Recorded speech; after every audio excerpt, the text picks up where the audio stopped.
Good evening and welcome to the great Flat Earth versus Ball Earth debate. Joining myself this evening is Charles, otherwise known as Flat Earth Math. How are you doing, Charles? I'm doing quite well, Nathan. Thank you for hosting. Thank you for moderating. It's an absolute pleasure. And also here to defend the Flat Earth is Antonio Subirats. How are you doing, Antonio? I'm doing divinely well. Good to hear. Good to hear. So today's debate will take the format of an opening gambit from both Charles and Antonio. There was a coin toss that was lost by Charles just before we started. So Antonio elected to go second. So we will have an opening, maybe 5 minutes from Charles, and then a quick opening 5 minutes from Antonio. Then we'll move on to maybe 5 points, about 8 minutes apiece, with 4-minute response from each. So we'll start off each of those 5 points with Charles, and then, as I say, a 4-minute response from Antonio, and then an 8-minute piece from Antonio, or thereabouts, and a 4-minute response from Charles. I doubt I'll have to do much interjecting into this, as both are very cordial, very polite gentlemen. So without further ado, Charles, if you'd like to give us your opening introduction, that'd be absolutely fantastic. You're on mute at the moment. I'm sorry. Can I do my screen sharing now? I don't know if you're the one in the. Do I just click on it and just say entire screen, and then share?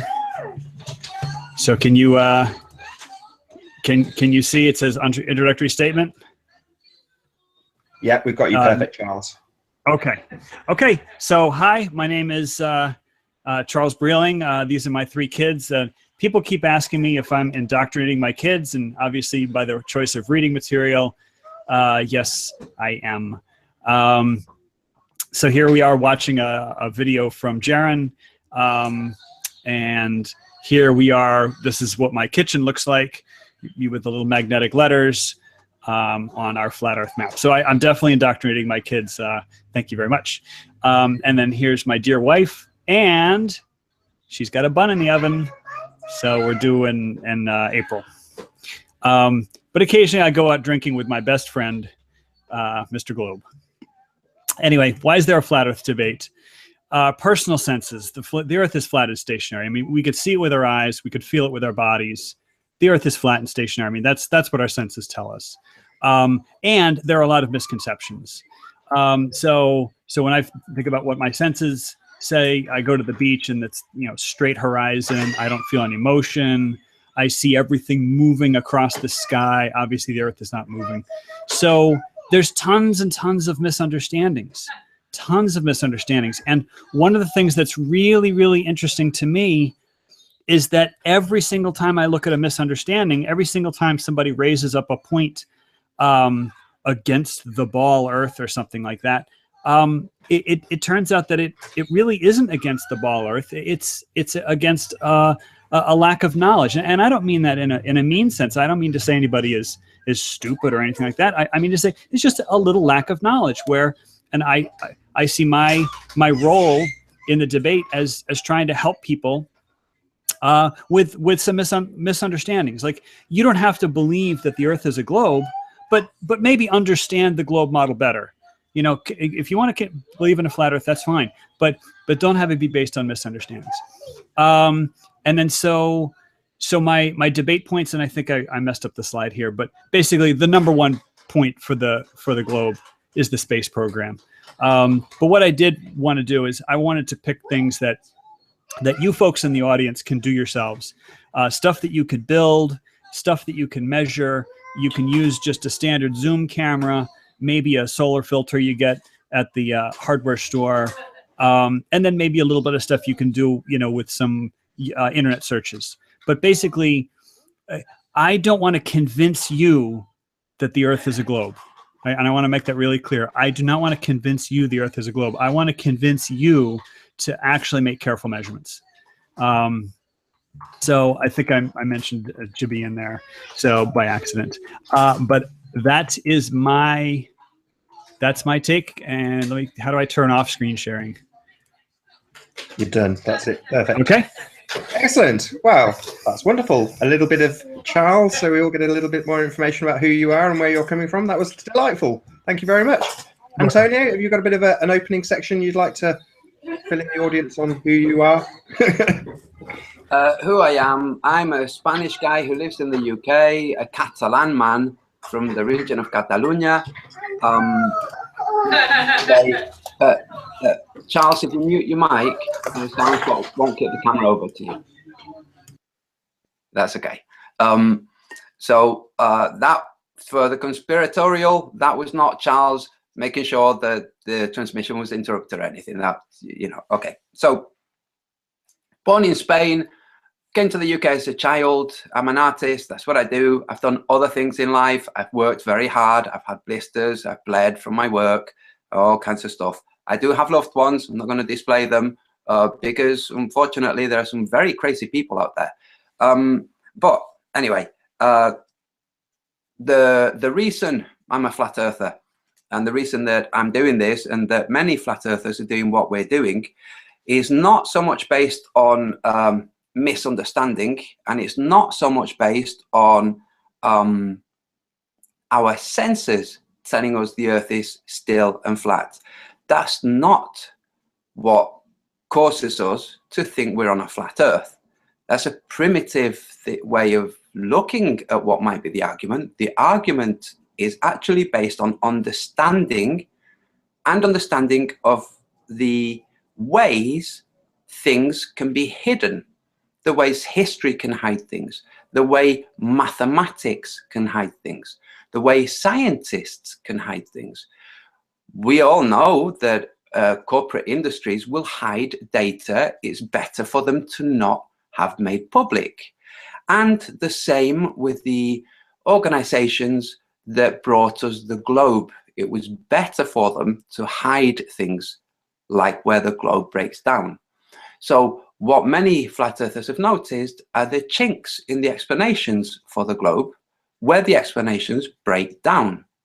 And that's why we do this. We understand that ball earthers believe that we simply think the earth is not moving because it feels like it's not moving, and that some of us try to reach out to help us from our misunderstanding of the world, this error that we've made of thinking that because things seem still, like a perfectly still lake, that this causes us to think we're not moving, by helping us by explaining how the world works. Unfortunately, most of us do understand how the world works, not just in a specific field, but in a broader field. We understand the orbital mechanics. We understand many, many things. So it's not by the Earth presenting itself as still that we concluded that it's flat. It's by observation, which is something that the globalists failed to do. And my main points are going to be why maths misleads based on the fact that all of the explanations the globe brings includes maths.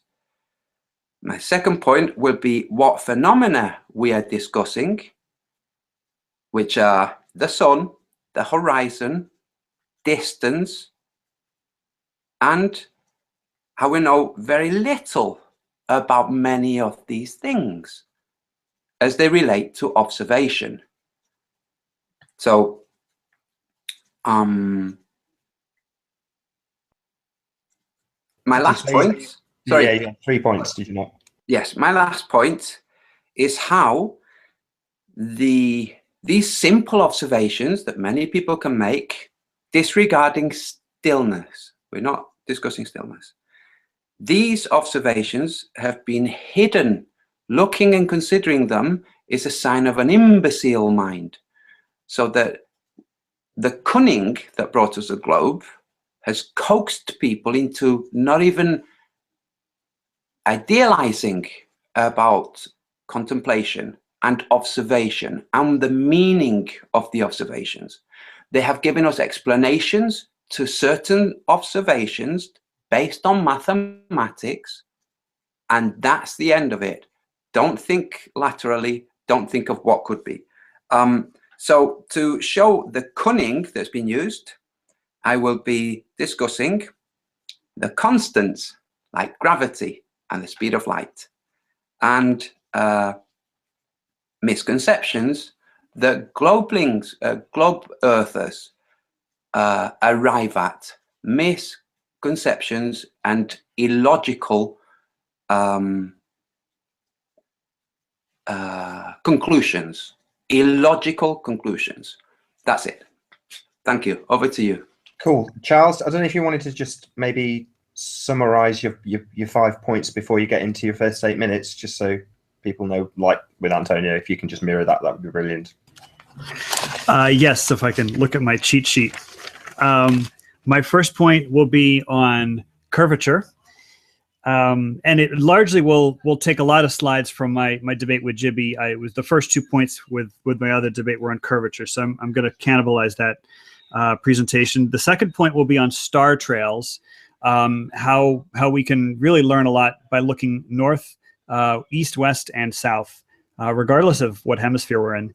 The third point will be on the moon phases and the phases and face of the moon. Fourth point will be on other experiments or observations that people can do in their own backyards with their own equipment. And then my last point is something that is a exclusive to this debate. I'm going to be introducing it for the first time. It's called the Garden Globe. And if anybody wants to cash in on this, you can make $1 million. I'm giving you the idea for free. It's called a Garden Globe. And I think you're going to be tickled by it because it's like the coolest thing ever. That'll be my fifth point. Awesome. Well, pleasantries aside, I think that's pretty much it. Let's get into the debate proper. You have the floor, Charles. You are going first. That's correct, isn't it? Yeah. If you want to launch into your first point, you're on mute. I'm sorry. I was trying to screen share. Am I? And then thank you for the feedback. And I apologize for the mute issues. Can you see point number 1? Can you see my screen okay? Yeah, everything's perfect. Okay. So my first point, where is the curvature? Where? And so the idea is that it's really, really hard to see the curvature. Really, really hard to see. The higher you go, the hula hoop, and that was from P-Brain, the higher you go, the hula hoop that surrounds your head gets further away. So trying to find curvature is really, really hard. I'm not going to do a lot of math. I stripped a lot of the math out, but basically if you're standing and you were looking at the horizon, you're basically looking where, the tangent. And so the higher you go, the further you can see, but the curve gets bigger as you go higher. So what I did is I did a lot of mathematics, and this is kind of irrelevant, but basically if you're a 6 foot tall or 6 foot observer height above the ocean, standing at the water's edge at the beach, and you had a hula hoop around your head, if the curvature of the hula hoop would be 13,000th of an inch above the hula hoop, which means you're not going to see the curve of the hula hoop. You're standing in the middle of a hula hoop, but you're not going to see the curvature. And then there's a couple things people love to goof on NASA about the blue marble and how the North America is so big. But basically, this is the curvature. Like once you've gotten so far away from the Earth, you can actually see the whole curvature. And the reason why this looks like this is because we're only 577 miles up. So it's like a 120-degree field of view. This is just a standard globe. This is a globe that I stuck on a picnic table in the park. It's a standard globe, as you can see from the lower left corner. But if you get really, really close to it, it still looks like a circle, but it's kind of distorted. There are lots and lots of examples all over YouTube of high altitude balloon footage and rocket footage. And people are always talking about the GoPro. Oh, GoPro this. Why did they GoPro it? So what you can do is you could literally do this with thread. You could make an X with a piece of thread, tape it across your monitor, and basically every time the horizon of the image, this is the GoFast rocket, crosses center frame, it's going to show the true image. So that was GoFast. This was, I call this Space Slinky. I'm not really sure what the name of that rocket was. Here's Dog Cam, and here's one of Dwayne Kellum's balloons. So if you're interested in, whether it is possible to see the curvature of the Earth, there's lots and lots of examples on YouTube. But again, you have to find where the horizon crosses center frame. Now, let's get back down to the ground. people keep asking how we can find the curvature, how we can see the curvature here on the ground. And the problem is people are looking for obstruction when you're not going to see obstruction. 10 miles or less, you're not going to see obstruction. The other problem is that you've got refraction. So these are photos all taken by Joshua Nowicki, all taken from the same place. Now that is key. And if you look at these images, some of these images you see a lot more buildings. Some of these images you see less, and some of them you see the buildings actually stretched out. So you can't really apply the rules of math necessarily. Oh, well, how far should we be able to see? Because we've got this refraction that we have to deal with, which kind of messes things up. You guys all remember the old Bedford level experiment, the first one. The guy was literally in the water and he was able to see the boat. And I would say it's because refraction. Only 1/6 of a degree of refraction would have allowed them to see that boat. And 1/6 of a degree is a really, really small amount of bending of light. So then there was another Bedford level experiment used by Wallace.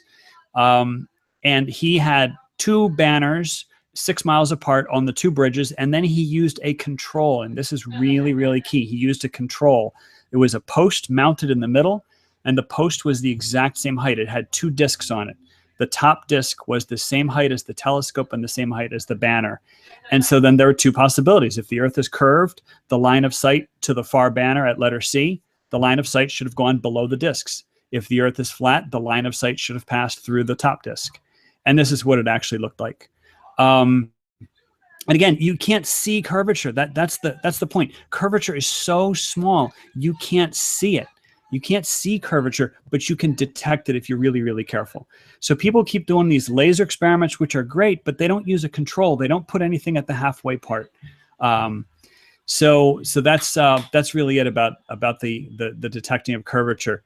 So Antonio and I have been talking about the different curvature calculators, and there's one that's on I guess it's called GitHub.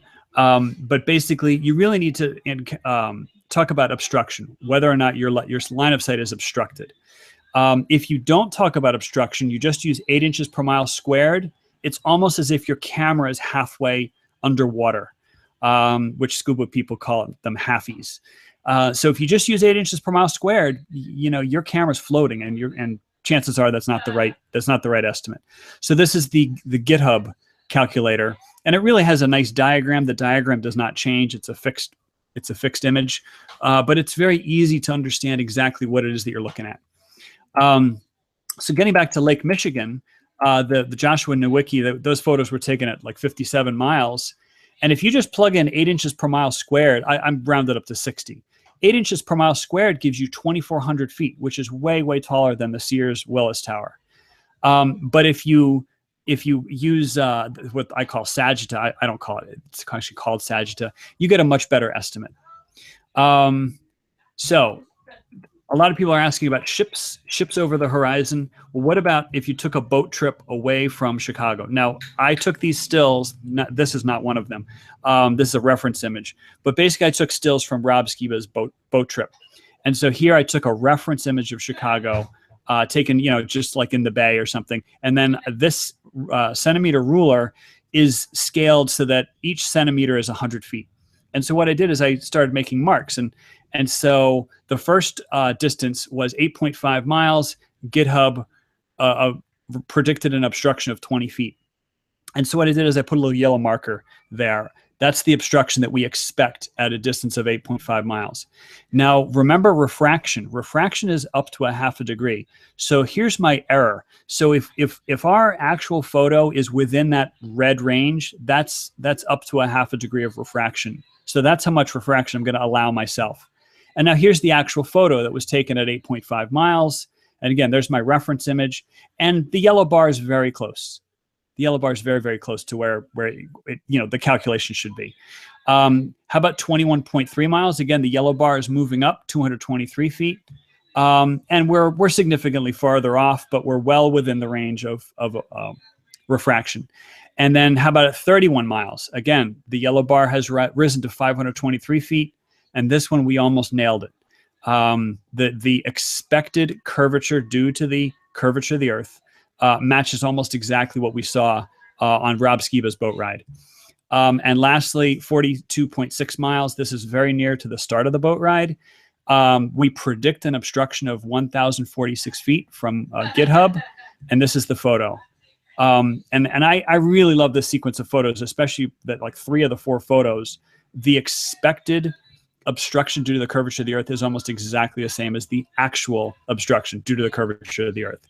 And then here's just a summary of all the images. And I think that's the end of my presentation. Let me. Perfect. I do apologize. It's all good. Well done, Charles. Antonio, you've got 4 minutes to respond to all of that. Ready when you are. Okay, to respond to all of that. First, Charles showed an image of a line at the top of the globe.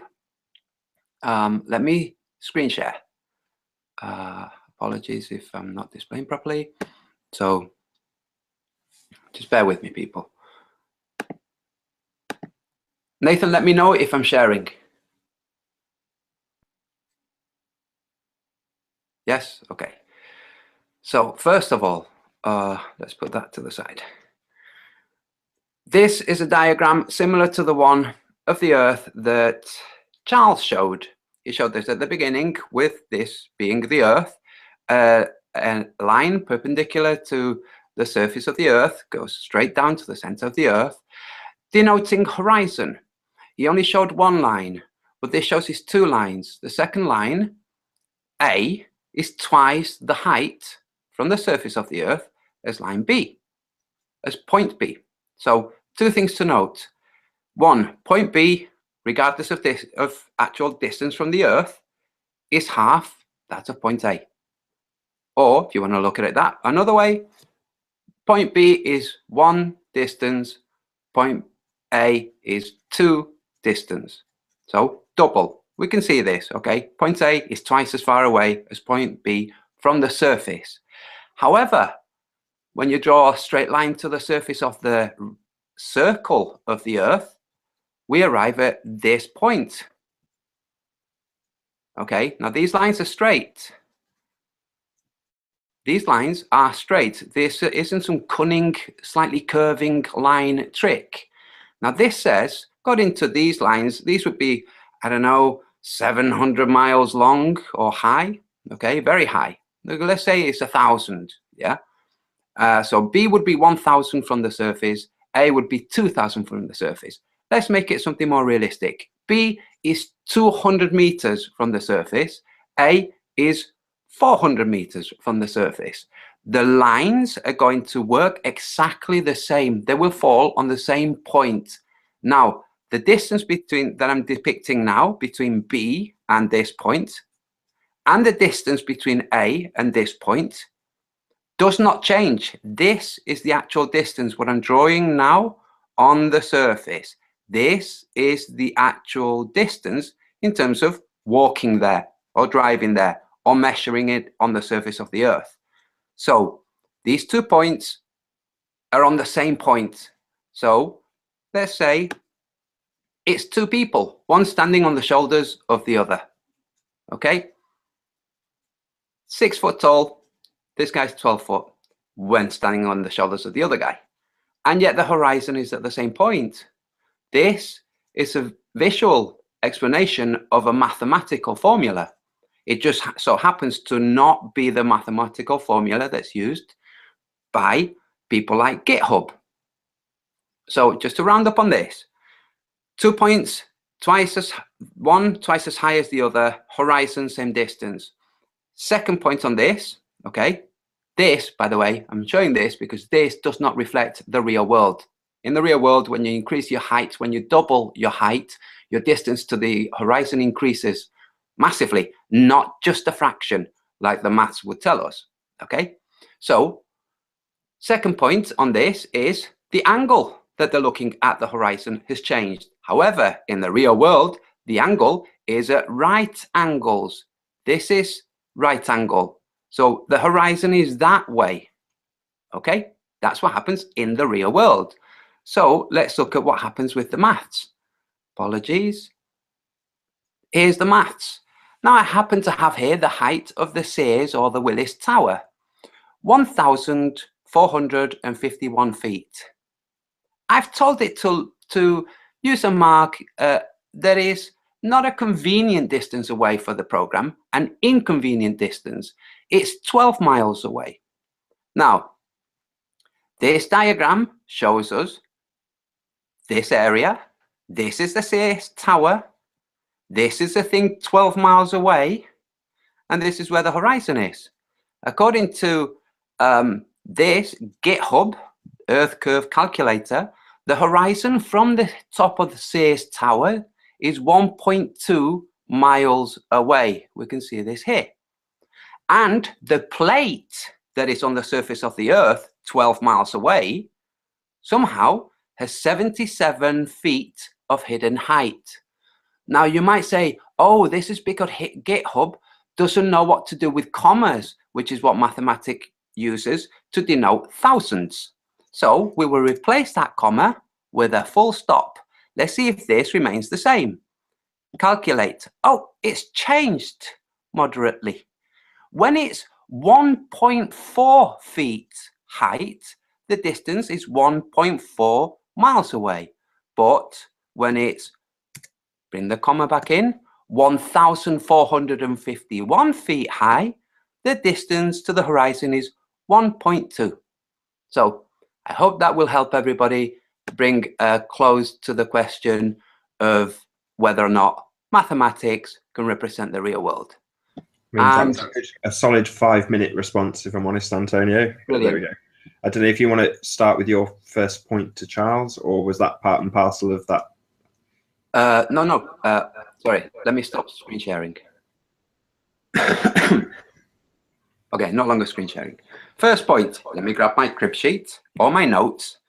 So, why does maths mislead? Or, for people who don't like hearing something that sounds so similar to the word maths, I will say math for the American public. So, why does mathematics mislead? Well, because mathematics can only represent things that mathematics can represent. It cannot represent things that mathematics cannot represent. For instance, curvature to distance, or the weight of a thought, or the dimensions of a dream. There's all kinds of stuff that happens in the real world that mathematics cannot interpret and relate. So we're discussing phenomena that mathematics cannot interpret and relate. What interprets and relates the distance to an object is experience. When people in artillery ranges are firing at a target, they will have an approximate angle with the power, but they will not use that untested. They will practice with that so that they can adjust things, and the calculations they're working from are based on observation, not based on maths. Maths is just a general basic rule that they will then test and adjust according to what observation tells them. So this is why maths misleads. The reason the maths is used by globe earthers is that real physical observation of the real world shows flatness. So they can't use real observations of the world. If they do, they will end up explaining flatness. Charles, you wrote something? All right, yeah. Sorry, that was just a little bit distracting, but that's okay. Where was I? Yes, so flat Earth will use observations of the real world. Globe Earth will use observations of the real world and then explain how those observations describe a curvature based on mathematics. Now, if I've just shown mathematics in the real world is broken for describing things that through observation can describe, like flatness, like right angles to the horizon, not angles that keep declining towards the horizon. And that's it. I yield the rest of any time I might have.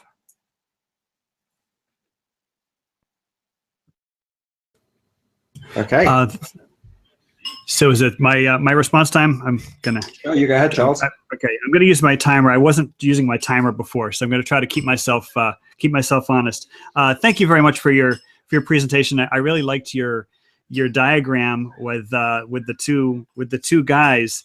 However, they do not hit the circle at the same point, and you could prove this to yourself.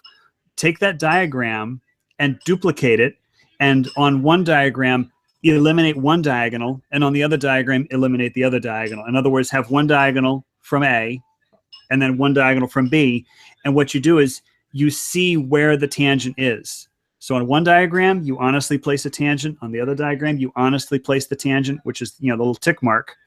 And what you'll find is if you compare those two diagrams, that tick mark will not be in the same place. I totally appreciate your point, and that you can kind of see the two lines intersecting, at the quote unquote horizon for viewer B and viewer A, but it is not intersecting the horizon at the same point. And you'll see this if you simply remove one diagonal after the other. The thing about the GitHub, I used to be a programmer. I was a hobbyist programmer for years, and what a lot of people don't understand is that programmers are human, and programmers make design decisions. So for example, you typed in 1,451, and I have no idea what the code that interprets that. I mean, as well as I do that when we're interacting with the computer, we don't type commas. We write commas when we're communicating with other fellow humans. We put commas in because it makes it pleasing to the eye. But when you're depositing a check, somebody buys a nice painting and you're depositing £1,000 check, you're punching in something, you do not type in, one, I guess full stop. You do you guys do a period, for the comma? But anyway, you don't, when you're interacting with a machine, my point is when you're acting with a machine, you leave those things out. So when you were using GitHub and you put in 1,451, it gave you bogus response. When you put in 1.451, it knows what 1.451 is. It's 1 4/10. Okay, so it did 1 4/10, and the horizon was what, 1.2 miles away. So it's an interesting point. But if you really want the GitHub calculator to work, you got to just put in 1.451. That's it, 1.451. It's interesting what you said about why does math mislead. Math is simply a tool in a toolbox. And like any toolbox, you grab the hammer, but you've got a screw that you're trying to drive. Okay, so a hammer is a great tool, a wonderful tool, not great for screws. And so math is just a tool. Math is not real life. Math is not reality. There are probably 99.999% of human experiences cannot be described with math. You mentioned dreams, emotions, human relationships. You simply cannot describe them with math. There are certain things you can measure with math. How many times did Jeannie and I go out to dinner in the last month? That's a number. You can put a number down on a ledger, okay? And you could say, well, that's math. Well, no, that's just one little aspect, but that doesn't describe my wife's and my relationship. So I think the question about where math or why does math mislead? It misleads when people abuse it. It misleads when people try to extend it to further beyond where it should be. Math is useful for descriptive purposes, but it's not a substitute for reality. And the thing is, there's a lot of wonderful formulas. I think you mentioned, I think it was the artillery or something, like how much powder do you put in the gun, to launch this artillery shell, and then you have a bunch of wonderful calculations. So math is very useful, very helpful as a tool, but it is not a substitute. But you had very worthwhile points, and I hope I made a little bit of sense. So I think I'm done. Yeah, sure. Should I launch into point number 2? Yeah, that's it. Go straight on to your second point, Charles. Wonderful. Okay. And so if I can do screen sharing, and again, I'm kind of deferring to you, Nathan. You're the expert here. And do you guys see my point number 2 full screen? Not as yet. All right. Do I need to click on something? Screen sharing, entire screen share. Okay. Yeah, there, I think. And thank you for the feedback. I appreciate that. Okay. I'm going to try to reset my timer. Okay. Point number 2, star trails. And I know, Antonio, you've spoken a lot about at least the Southern Hemisphere star trails, but and we'll get to that in a moment. But assuming that the viewer is in the Northern Hemisphere, actually really doesn't matter. We look towards our nearest celestial pole. If we're in the Northern Hemisphere, we look northwards towards Polaris. But the interesting thing about this is no matter where we are in the Northern Hemisphere, the angle of elevation of Polaris will be our latitude. And this literally does not make any sense on any shape other than a globe. I mean, like, you could try it on a flat Earth map, and you could pick whatever map you want. You can try to make it work, but it simply does not make sense that Polaris will be the exact same angle of elevation as our latitude. Now, the interesting thing is this also works in the Southern Hemisphere. If you're facing south, you would not see this nice dot in the center. You'd see kind of a blank patch of sky. It's very strange. The Southern Hemisphere has a notable lack of stars around their southern celestial pole, but it doesn't matter. It's where the sky appears to rotate. But the interesting thing, Antonio, is that here we are facing north. Well, what's to our right? To our right is east. If we're facing north, to our right is east. And so the stars rise in the east, set in the west. So just looking at this one photo, we can tell that the stars are going to turn counterclockwise from the Northern Hemisphere. Now, if we turn the other way, you standing there in London, if you turn southward, you won't be able to see the southern celestial pole. But what's to your left, if you're facing south, what's to your left is east, and the stars rise in the east. So they would turn clockwise. So you can actually tell that the stars are going to be turning clockwise in around the southern celestial pole without actually going to Antarctica. Now here's a neat little image, and you've seen this. This is simply facing either east or facing west. You can't tell, but we are facing one of those two directions. But here's the interesting thing: you simply find a star trail that's a perfectly straight line. Find a star trail that's a perfectly straight line, and then measure the angle with the horizon. And in this case, it's 51 degrees. At least that's what my graphics tell me. It's 51 degrees. Now, further up to the left of us is the celestial pole. So we're at right angles to the celestial pole. So basically, this one photo tells us that we're at the 39-degree latitude. And again, there is absolutely no flat Earth map in existence where this makes any sense. I mean, you literally can hand a photo to somebody and they can estimate the latitude where that photo was taken. It makes absolutely no sense on the flat Earth model. But now let's turn south. Again, assuming we're in the Northern Hemisphere. If we're in the Northern Hemisphere and we turn face south and we take a nice star trail photo, what you can do is you clearly don't see the center of rotation. The center of rotation is below the horizon. But here's what you can do. You can take perpendicular bisectors. And let me just back up a second. So I just picked the nice bright star on the upper right, and then there's kind of a faint star in the lower left. And just take a perpendicular bisector. And I just drew this. This is me with my graphics. This is not mathematically precise. I'm just trying to illustrate a point. But if you take the bisectors, where those lines can intersect, they're going to intersect at the actual center of rotation, which is the other celestial pole. Now, that celestial pole is below the horizon. Now, here's the interesting thing. You can actually do math with this. That will be your latitude again.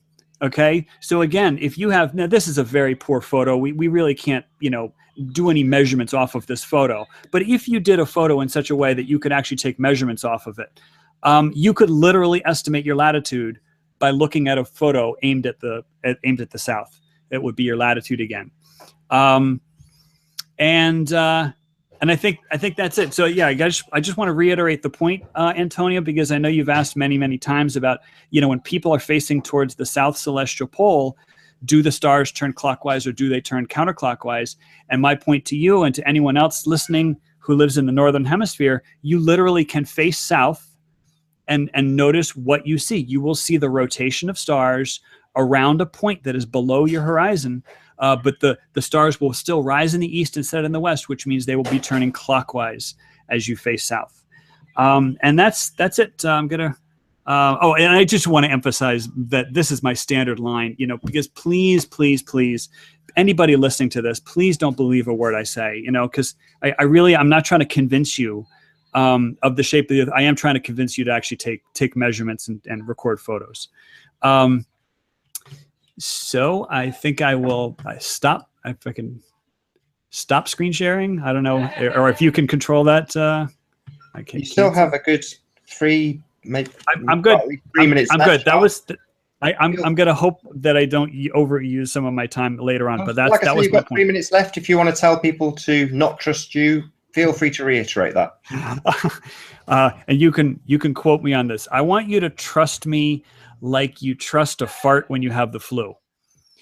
I want you to trust me the way you would trust a certain candidate with your email server. So yeah, please. I'm not trying to convince anybody of anything other than if you take careful measurements.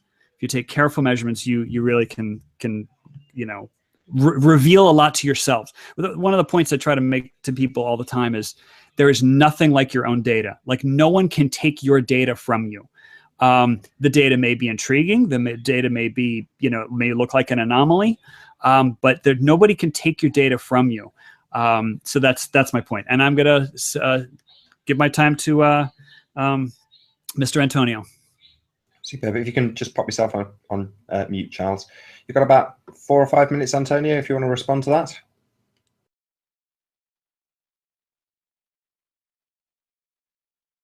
Yeah, you're just on mute at the moment. Sorry, I had a screen open. I had to get past it to get to the unmute. Okay. I'm going to go back to this diagram because half of Charles' point was kind of excusing the error in the maths. Like mathematicians don't know when working on something like GitHub, they don't know the use of the comma to denote thousands. They know the use of the dot, but they don't know the full stop, the period to denote fraction, but they don't know the use of the comma to denote thousands. Even though it will render different results when you set a comma to when you set a dot. So for some reason, they've calculated in a type of result if somebody puts a comma, not in error. It's not the same result, but never mind that.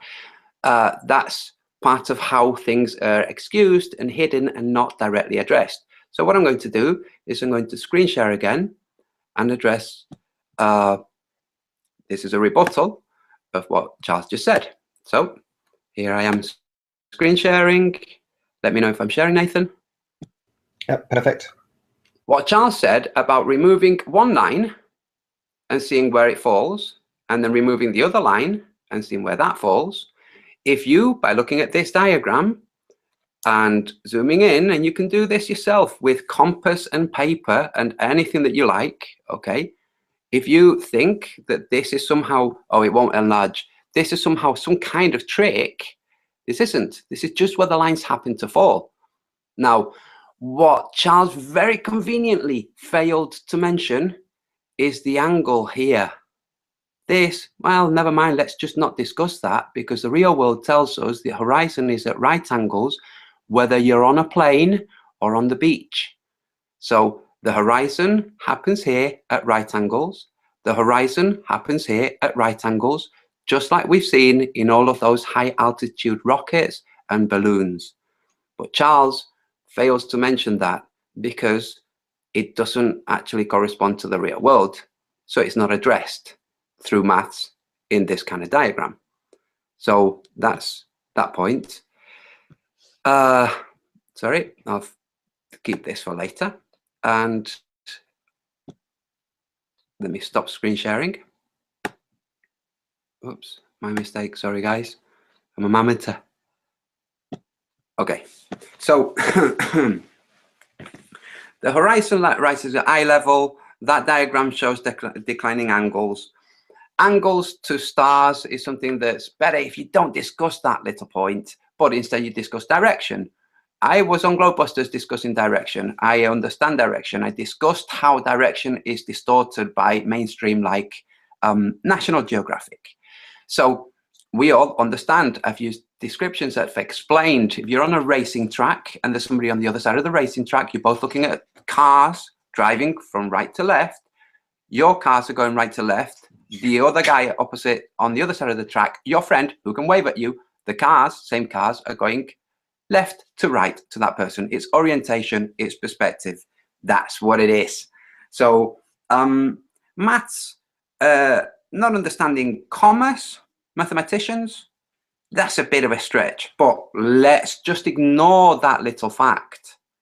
GitHub happens to use mathematicians who don't understand the use of a comma, and banks and whatever. But if you look at your bank statements, you'll see that they do use commas, especially when you have any kind of large figure. So a good solid 5 minutes now on this response, Antonio. I don't know if you want to move on to your next point. Yes, my next point. What phenomena are we discussing? Let's look at the stars. Let me screen share one more time. We're looking at the stars and the star trails. And we're looking at this point here. Am I sharing, Nathan? Please say, because I can't see. Yes, you are. Okay. Charles contends that these two lines are parallel, which means, let's say these buildings are 100 yards apart. Okay, I would say they're more because these a sizable size. You can figure out, if you know anything about depth and perspective and things like the real world, that they're a distance away, this building from this one. These aren't tiny things. They're not a couple of feet away. They're maybe 100 yards away. If these are shooting at a point that happens to look like it touches, okay, but is actually 100 feet away, up here, wherever it is that these go, they're 100 feet away from each other. If what these are supposed to be doing is heating the sodium layer to see how light refracts so that they can make guide stars and figure out how light is received by their equipment, then maybe lighting something 100 yards away from where you're lighting another point is going to distort your data. It would be a stupid thing to do. However, to use two lasers at the same point to heat the same spot, that makes sense. In which case, these two lasers are heating the same spot. Now, this one fires first, this one fires second. This one can find the spot that this one's firing at easily, okay? They're firing at the same spot, which stops here. But let's discuss the apparition we're seeing. Here's lots of stars. Now, the laser stops here. I'm going to discuss this laser. It stops there. It doesn't continue on out into space. Why is that? Because there's nothing in space to bounce the light from the laser from in order for it to reach back down to Earth. In which case, the light from these stars millions of miles away being diffused by the fact that there's nothing to carry their coherent light, somehow is interpreted as a dot in our sky. Somehow the light that has had no coherent shape and is going out everywhere, multidirectionally, in every single direction, somehow it arrives at a point in our ceiling. That, I think, is a wonderful question. So let's look at the other phenomena we're talking about. We've talked about the horizon. So now ball earthers will say, don't believe me, just look at the maths. The horizon is something that we understand, but it's difficult to actually put mathematics to. So they've changed how they discuss mathematics. You have two different ways of seeing the curvature of the Earth. Wonderful. That's how the deception is done. We've discussed distance to the horizon. Another thing that's difficult to measure, especially when you're not actually going there and measuring it, but you're making calculations about it.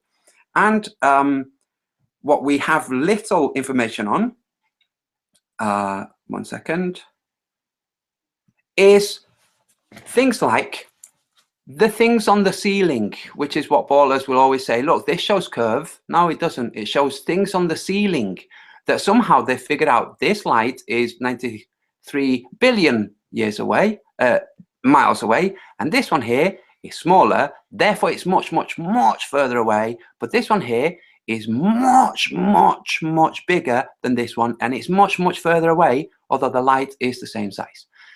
Gibberish like that. The only way you can do this is if your maths includes 0.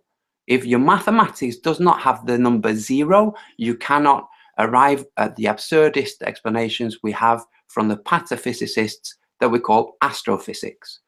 I yield any other time I might have. Super. Charles, did you want to pop your pen down, pop yourself off mute and respond to all of that? Yes, yes. And again, thank you for your presentation. And I love the dueling laser lightsabers, because I guess you speed up the time and it looks like, you know, a scene from Star Wars. It's very cool. So I really want to reemphasize the point about programmers. And I challenge you, anywhere that you are interacting with either numbers or finance, like for example, let's say you want to send an email to somebody and you type in the word at instead of the @ sign. I guarantee you that the computer is not going to be like, oh, that's okay, he typed the word at instead of putting the @ sign. No, the computer is programmed to recognize the @ symbol. If you have a computer, a website, like it says, please type in your social security number and don't use dashes. I'm sorry, in the US, it's social security number. I don't know if you have a national ID number, but basically in the US, it's 3 digits, a dash, 2 digits, a dash, and 4 digits. And if I'm typing into some website and they say, please type in your social security number, do not use dashes, right? It'll say that right in the instructions. If I use dashes, it's just not going to work. Like, it's not going to work. The computer was programmed to recognize a string of digits with no dashes. So it's not like the computer isn't smart enough. It's that it was programmed a certain way. So the whole point about GitHub is that it wasn't programmed to recognize a comma. A comma is a human thing. Now, getting back to the diagonal lines with that tick mark, if you remove the tick mark and you redraw that, you'll see I'm correct.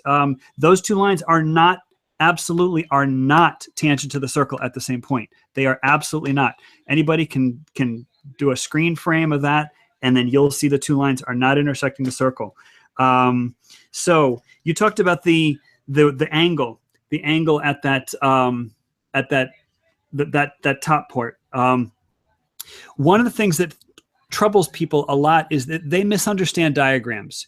So for example, if I was trying to draw a diagram of how far I could see to the horizon, I'm not going to draw it to scale, because then the Earth would look like a straight line. I'm standing there, and then my sight would look like a straight line. And you wouldn't be able to see me. The horizon's 3 miles away. I'm 6 feet tall. The horizon, there's no way you'd be able to put it in a diagram. So the point of the diagram is not to show scale. The point of the diagram is to show the relationship of the elements. In this case, we'd call it geometry. But forget geometry. You could just draw with a protractor and a ruler, just the relationship of the elements. Where does the line touch? Where does the line touch the circle? We call that a tangent. But throw out the terminology. Where does the line touch the circle? The thing is, you said we look across to the horizon. Absolutely. If you made that diagram to scale, and you had observer A or observer B, one of them was standing on the other guy's shoulders, this diagram would be ridiculously long. It would be very, very, very hard to even read the diagram. So they scale it down. They have this ridiculously tall person. That's why the diagram is drawn like that. So in the real world, we do look very nearly horizontally to the plane. Okay, the flat Earth lightsabers. We had talked a couple days ago about how those things were parallel. So here's a question for you, Antonio.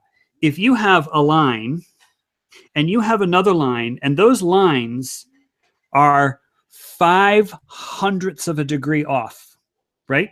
5/100ths of a degree off. In other words, it's 1 part per 1,000. Would you say those lines are pretty much parallel? Okay, that's what I meant. Technically, they're not parallel. They're off by 5/100ths of a degree. So that when I say parallel, that's really what I meant. But technically, they are intersecting at a point in space. And okay, the directions being distorted, left to right, right to left. There are a lot of human phrases that we use. For example, north, south, east, west. North, south, east, west means nothing in space. It means something to a person standing on Earth, because north is in the direction of the North Pole, which is an arbitrary point placed on the Earth's surface. East is located, if we're facing northeast, is to our right. I mean, these are arbitrary points, but they do make a full circle. So east is 90 degrees from north, and I think that's about it. I think my time's up. So can I jump into my next? Charles, I don't know if you want to move on to your next point. Yeah, let me jump into the next point. And if I can do screen sharing, thank you for your patience. Yeah, we're working straight away. Happy days. Okay, so can you guys see this okay? Point number 3? All good, all good. Okay. So this is on moon phases, and I was going to say phases and faces because it kind of rhymes, but there really is only one face that we see. And so there's really 2 points that I want to make here. And one is that a distant moon is lit by a distant sun, which is absolutely incompatible with the flat Earth model. And again, pick your map. You don't have to use Gleason. Pick your map. It doesn't make any sense. And then also that there's only one face that's pointing towards the Earth. So this is just a little, very crude photo. I have a 3-year-old Canon camera. It's not a P900. It's not the best quality camera, but people can take photos and you can actually then make some sense out of this. In fact, it was really neat. At the center of the screen, you could actually see a little crater.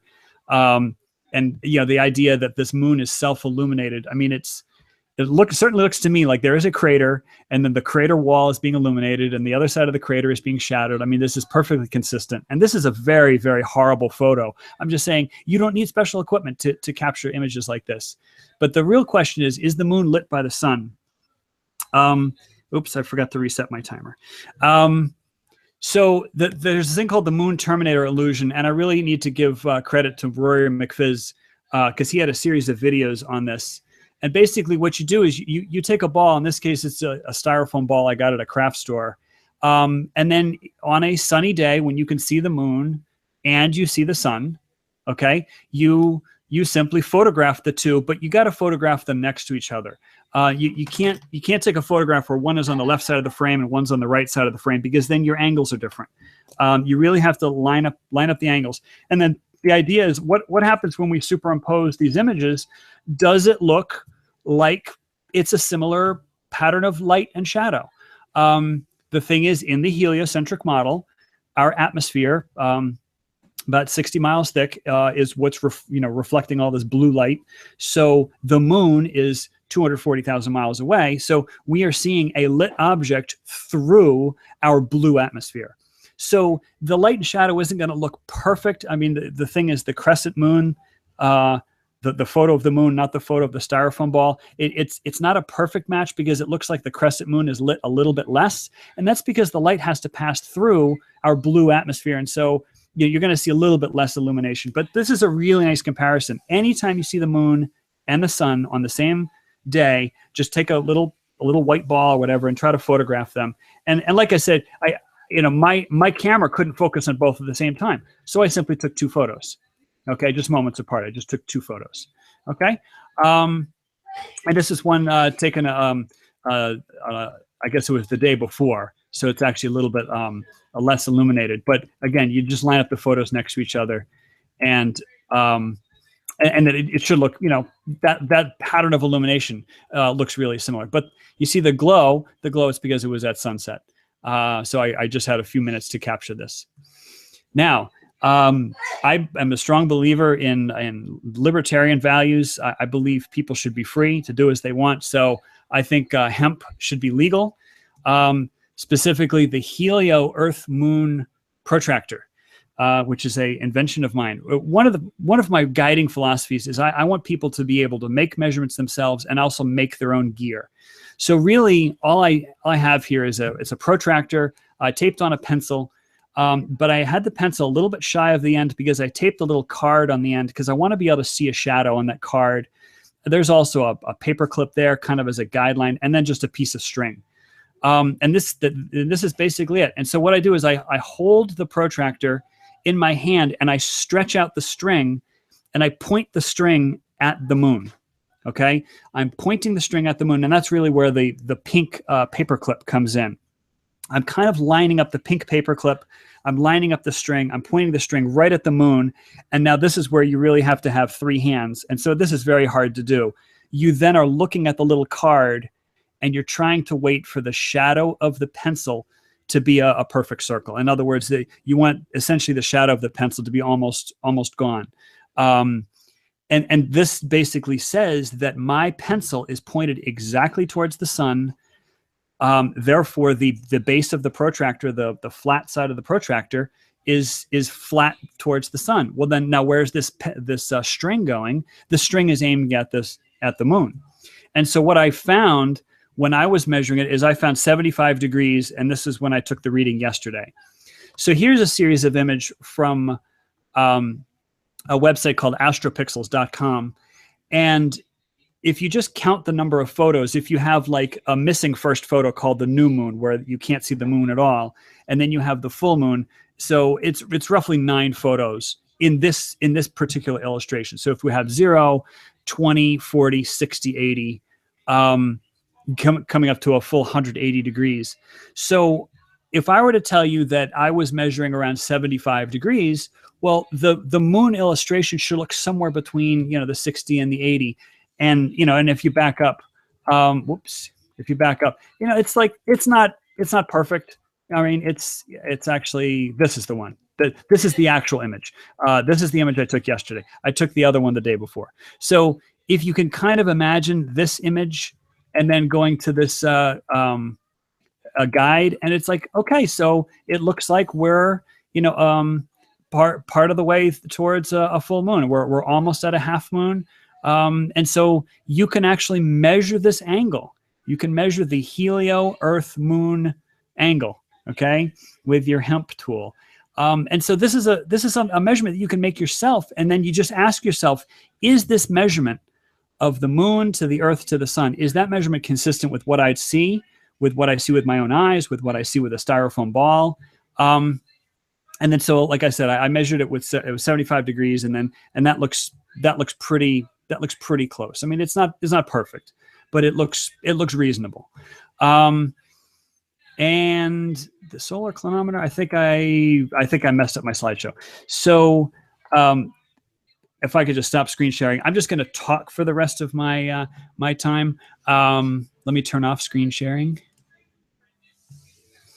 If I can, screen share, cancel. Okay, so another solid minute left. Okay, so the last point that I really wanted to make was that anyone anywhere in the world sees only one face of the moon. We only see one face of the moon, and that really should cause somebody to ask questions about like whether the moon is actually above the flat Earth. If everybody, no matter where you are on the planet, you see the exact same face. If it's a full moon, it's a full moon for everybody on Earth, and literally 50% of the Earth can see the moon. It's simply incompatible. So what it is compatible with is a very distant moon. If we can always see the same face, it means that the moon is very distant. I'm not going to give the number of miles. It just means it's very distant. It cannot be right above the flat Earth. And that's all I have to say about the moon. Thank you. Perfect. Antonio, do you want to grab your 4 or probably 5 minutes to respond to that? Okay. How the moon is lit. We're talking about phenomena on this Earth and human experience engaging with that phenomena. I don't know if you can see this. Can both of you see this? Oh, wait. Let me... oh, no, yeah, it's showing it. I don't need to screen share. Can we all see this? This is a candle. This is a drawing of a candle. This line here, at the bottom, where am I? This is how I am looking at the candle.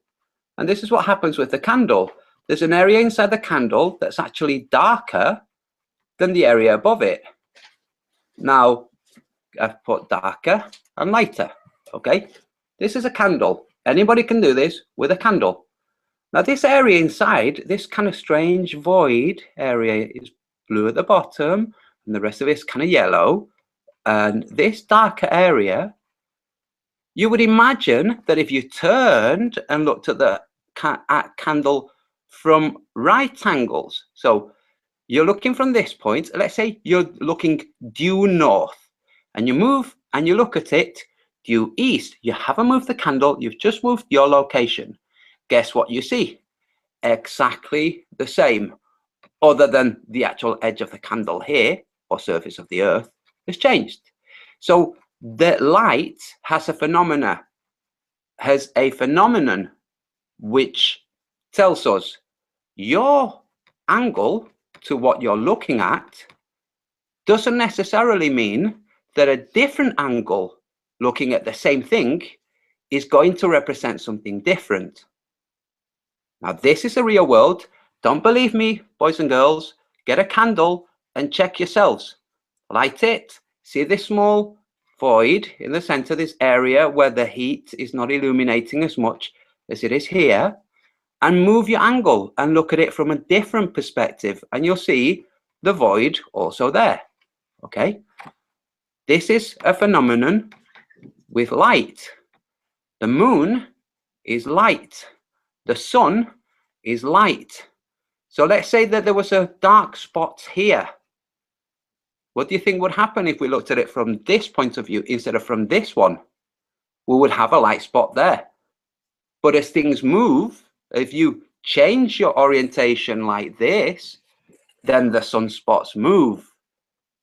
That's what we have in the real world. And that's what we have with the moon. It does this. Now, the Sears Tower, we have it here. At the start, Charles took the Sears Tower and compared it, having resized the image as the refraction or the diffusion of the light changed, and he resized the image. Unfortunately, let me take and do this. Unfortunately, this is the point Charles was looking for, and this is a point that kept changing with the distance. Unfortunately, this is also what happens with the distance. The tower gets broader. Can you see what I'm doing? Can you see? I'm making this broader and longer too. Okay, and it does the same with the whole of the environment. Now, if you resize to this, you have a different height for these things. But that's what Charles didn't do. He didn't compensate for the refraction. His tower would have been skinnier, shorter, and then the line, which kept rising, would have not made sense on his maths.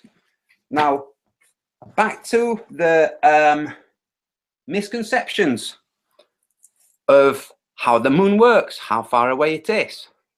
I've just demonstrated that candles have an effect that isn't properly understood by most human beings. And we look at the moon and we think we understand it and it's so far away and X, Y, and Z because maths. That's why. Without maths, the moon is not so far away. There's lots of zeros in the distance to the moon. And just so everybody knows, I think that pedophiles are evil, and I don't think they're a good thing. Just, you know, I also think that hemp is a very good thing. Just so we can gather some Very support. good. Did you have another point, Antonio, that you want to move on to? Yes. Third My and final final point point. for you, I think it may be. Yes, my final point is this. The horizon rises to eye level. People will say, oh, no, it drops just slightly. People can say that as much as they like, but it rises to eye level. It definitely doesn't drop to the angle that the maths says it must drop by. But never mind that. We'll never get high enough to see, will we? But we have these misconceptions that observations of the real world have rendered the mathematical explanations that give us the globe model. Now, one of the observations made in the real world became known as Halley's Comet. Halley's Comet comes across our skies every 75/76 years. Why this slash? Why not some precise date? Don't know. Maybe the mathematicians aren't so good. But the point is that Halley's Comet was not arrived at by understanding of orbital mechanics. it was arrived at by Halley looking through notes, seeing that 75 years apart, 3 different people had seen a star in the sky shooting across, a comet. And he said, this seems to be a recurring comet. If it is, it will happen again in 75 years from the last time, which was before, just after he died, but never mind. It does. It was around 75, 76 years between the time before. That's observation of the real world. Has nothing to do with mathematics, has nothing to do with the 93 astronomical units furthest point to Halley's orbit. Has nothing to do with that. Let's not even get into centrifugal and centripetal gravitational pull on Halley's comet as it makes its largest turn at the furthest point. Let's not discuss that, because let's remember it's tiny. Okay, so the sun's pull at that point, it seems a bit like unicorns and making it come back. So my final point, the reason people think we live on a spinning globe is misconception. We have cunning people who have dedicated themselves and then misled others into dedicating themselves by programming their brains into conceptualizing what they're seeing through a prism called astrophysics, especially when talking about astrophysics. And this is what happens. My last point right now, and I'll wrap it up, is I'm going to go back to GitHub, because Charles very rightly said that computer programmers, unless they know what to program, don't know what to program, and the as a result, the answer given will be wrong or will not be there. The answer is it will not be there. Now, see this answer here. This is with 1,000, but yes, okay, they didn't know what they were doing. So let's make it 1.4. Calculate. Look, we have an answer, 1.4 distance to the horizon. Brilliant. This gave us an answer because it knew how to interpret the full stop. Now, let's see what it does when it interprets a comma. Oh, unfortunately, Charles, it again gives us an answer. It is interpreting the comma. Otherwise, it would have just given 0. It wouldn't have done any calculation if it didn't know what to do with a comma. So, just to reiterate, let me make this large again. If the programmers had not programmed the computer to give it an answer when it's a comma, it would not have given an answer. This is the answer when it's a full stop. Yes, a full stop. This is the answer when it's a comma. They did program it to give it an answer when you say 1,451 feet, which coincidentally is the height of the Sears Tower, which, as I pointed out, can mislead people into thinking that distances are something other than what they are. And I yield the rest of my time. Got a good 2 or 3 minutes left if you want to go through that point again, maybe strengthen it up a bit. Yes. Feel free to use your time, Antonio. Okie doke. So here we go. This is the Sears Tower diffused. I'm going to draw it a little bit better so we can see the diffusion a bit better. Okay, this is what happens. The light becomes vague, indistinct, distorted, and you can adjust the light, which is what Charles did. And I don't think he did this on purpose to mislead. I do not think that Charles is here to mislead people. I think he's genuinely here to try to help people who have somehow missed all the lessons that they went through at school regarding physics and stuff. So this is the Sears Tower. This is now the diffused area. Before, it was narrower. I'm going to draw a much darker line to where it was before.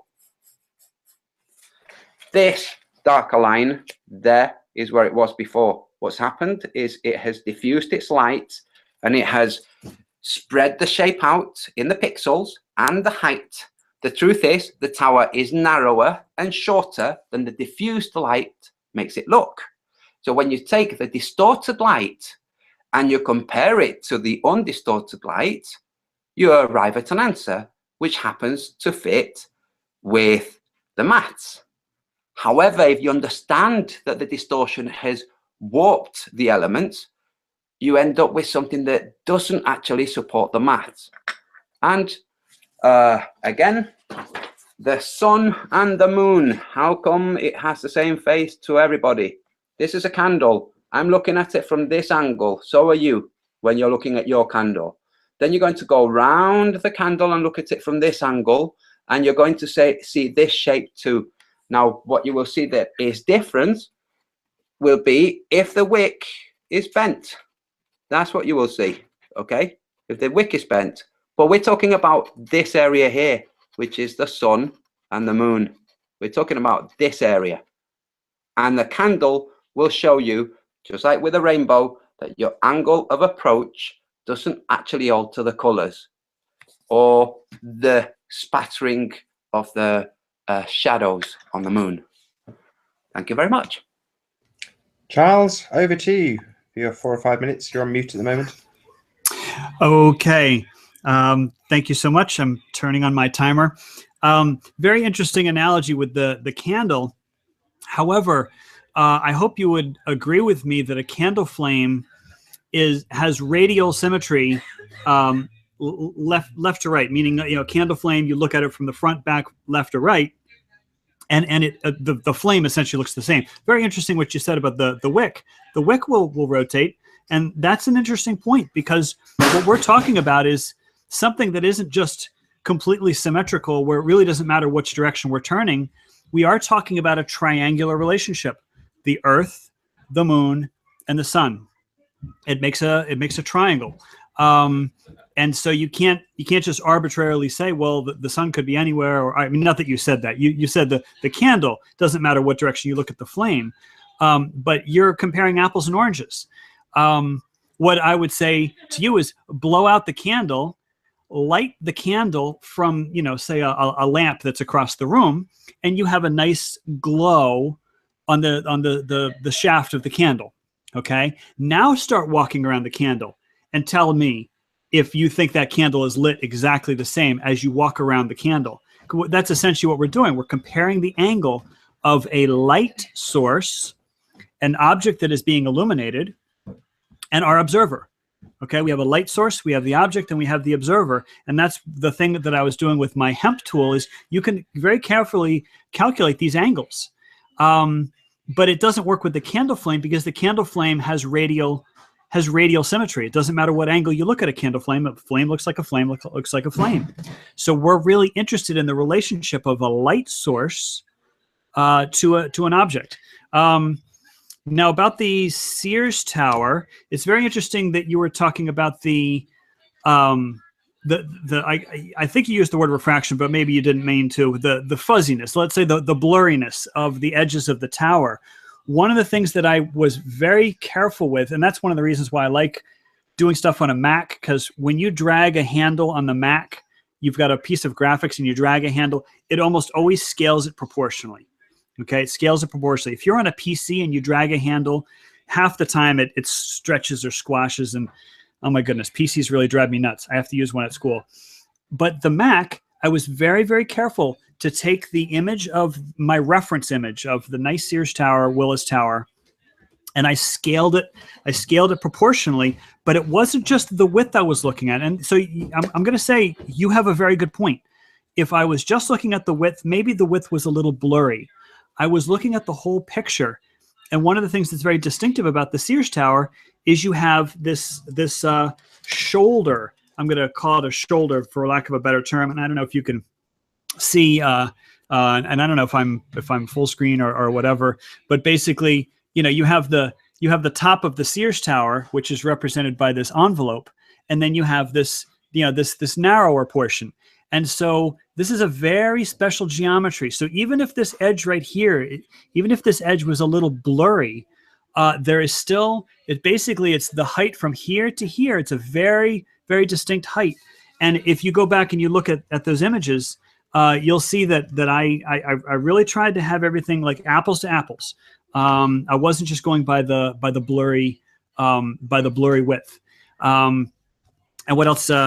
what else did you say? I've got another. Oh, you mentioned the Halley's Comet.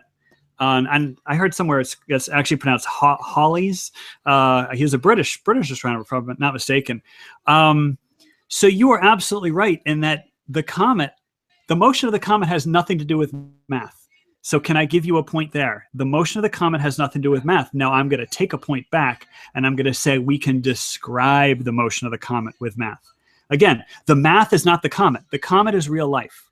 Okay, the comet's doing what the comet's doing, but we can describe the motion with math. And because you were saying 75, 76, well, it's because we don't really measure time in years, full stop. The time can be a lot more specific. We can actually get it down prior to the second.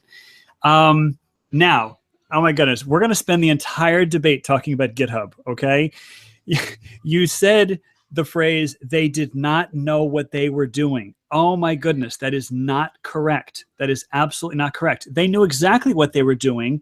They did not program it to recognize the comma. So what I did is I did a little test. The comma they treat as everything after the comma they ignore. Okay, so you could type in, 1, 99999, and it will treat that as the number 1. Okay, it's not that they didn't know what they were doing. They simply did not program in a comma. Okay, that's a distinction. I mean, the programmers were very intelligent. They know exactly what they're doing. They didn't program a comma. And like I said, try it with your bank. Try typing in a comma with your bank and see how your banking software works. It's just not going to work. I think I'm over time. I was going to say, you've had a hefty response. You've got a couple more points though, if you're not Charles. I have right. So can I segue into point number 4? You go ahead. Okay. Let me do screen sharing. And you're there. Okay. All working great. All right. You're good? Can you see me? Point number 4? Yep. Okay. Let me reset my timer. Okay. Point number 4 is basically, and this is a Gish Gallop.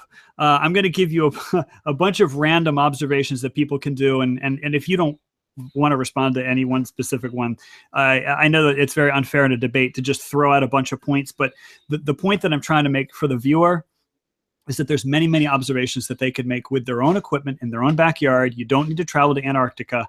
You don't need to buy a telescope. So here's just some observations you can do. And this is something, Solar Clinometer, I just love this little tool. And basically, this is my design, okay? So if you make a solar clinometer, you can credit me. You need a little piece of cardboard, a little scrap of cardboard, a pencil, a protractor, some string, a clip, and some tape. And you tape the pencil onto the protractor. You have it stabbed through the cardboard. You have the clip hanging down with the thread. And very similar to that hemp tool, you're going to align it so that the shadow of the pencil essentially disappears. That tells you your pencil is perfectly aligned towards the sun. And then you just take a reading off of the protractor. And in this case, the reading says 68 degrees, but the actual angle of elevation was 22 degrees. And the reason why I'm telling you this first is this is just a little fun tool you can play with. And any hour of the day, you just get up. If you see the sun in the sky, you can measure the angle of elevation of the sun. And then you quickly run over to your computer, and then you type in, go to, what is it called, suncalc.org, and just see if they agree with you. See if they agree with you. And it's kind of neat to basically take a measurement in the real world and then go to some computer program and then, see if their calculated number that they did with maths agrees with you, And I just think it's kind of fun. But there's something that's, and this is what I did. I found, to be like 21.8, and the actual answer was 21.7. I was very pleased with myself. But now here's the real key thing. If you do it on the equinox, it's going to tell you your latitude. If you do 90 minus, and I did this live in the Hangout, with you guys.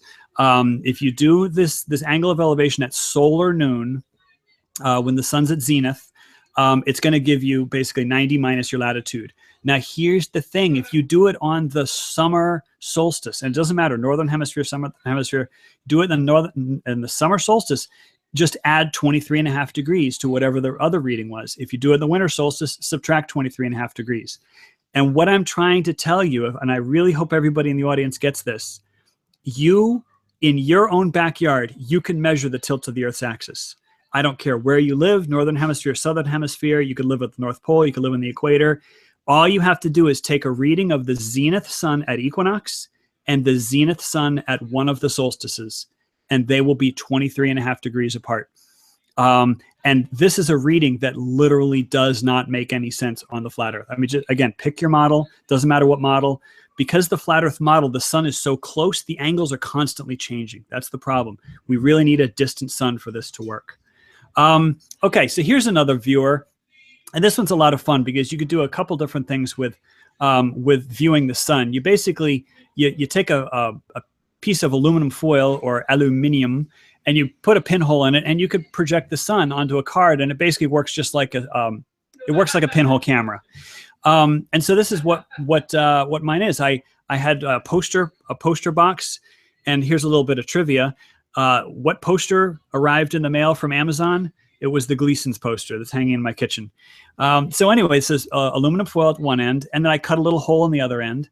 I actually taped on a protractor, but that was kind of on the side. And basically, I put a little sheet of graph paper in the middle, and so you can see the size of the sun. You could test the speed of the sun. You could do all kinds of things, and you can actually make some very careful measurements if you took like little photos, and you could do all kinds of things. And one of the things that you can do. Okay, I said you could do some stuff with the moon. All right, let me back up. I'm kind of getting ahead of myself. One of the things you can do with this is you can measure the size of the sun at solar noon, and you can measure the size of the sun near the sunrise or sunset.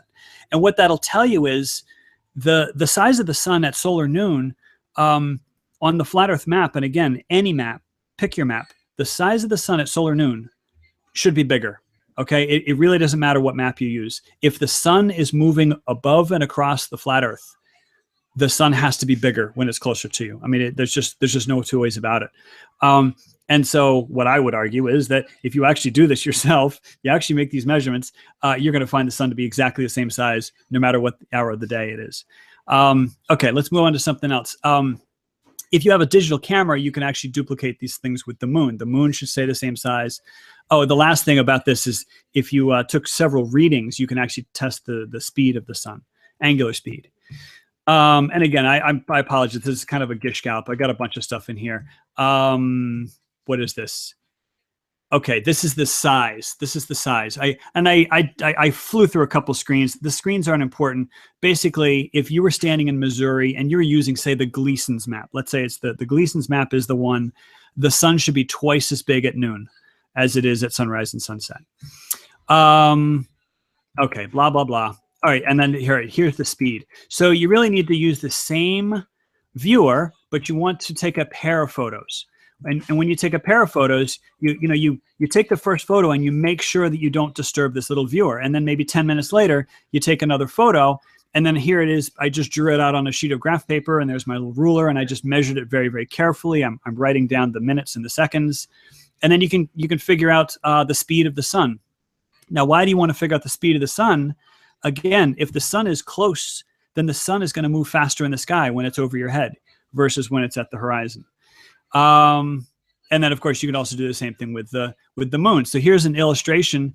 This car is driving the same speed. So I just drew a bunch of little cars. The car is the same, traveling the same speed.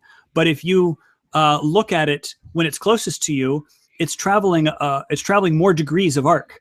When it's further away from you, it's traveling fewer degrees of arc. So again, if the sun is flying above and over a flat Earth, again, regardless of the map, the sun should literally be moving faster across the sky when it's closer to you.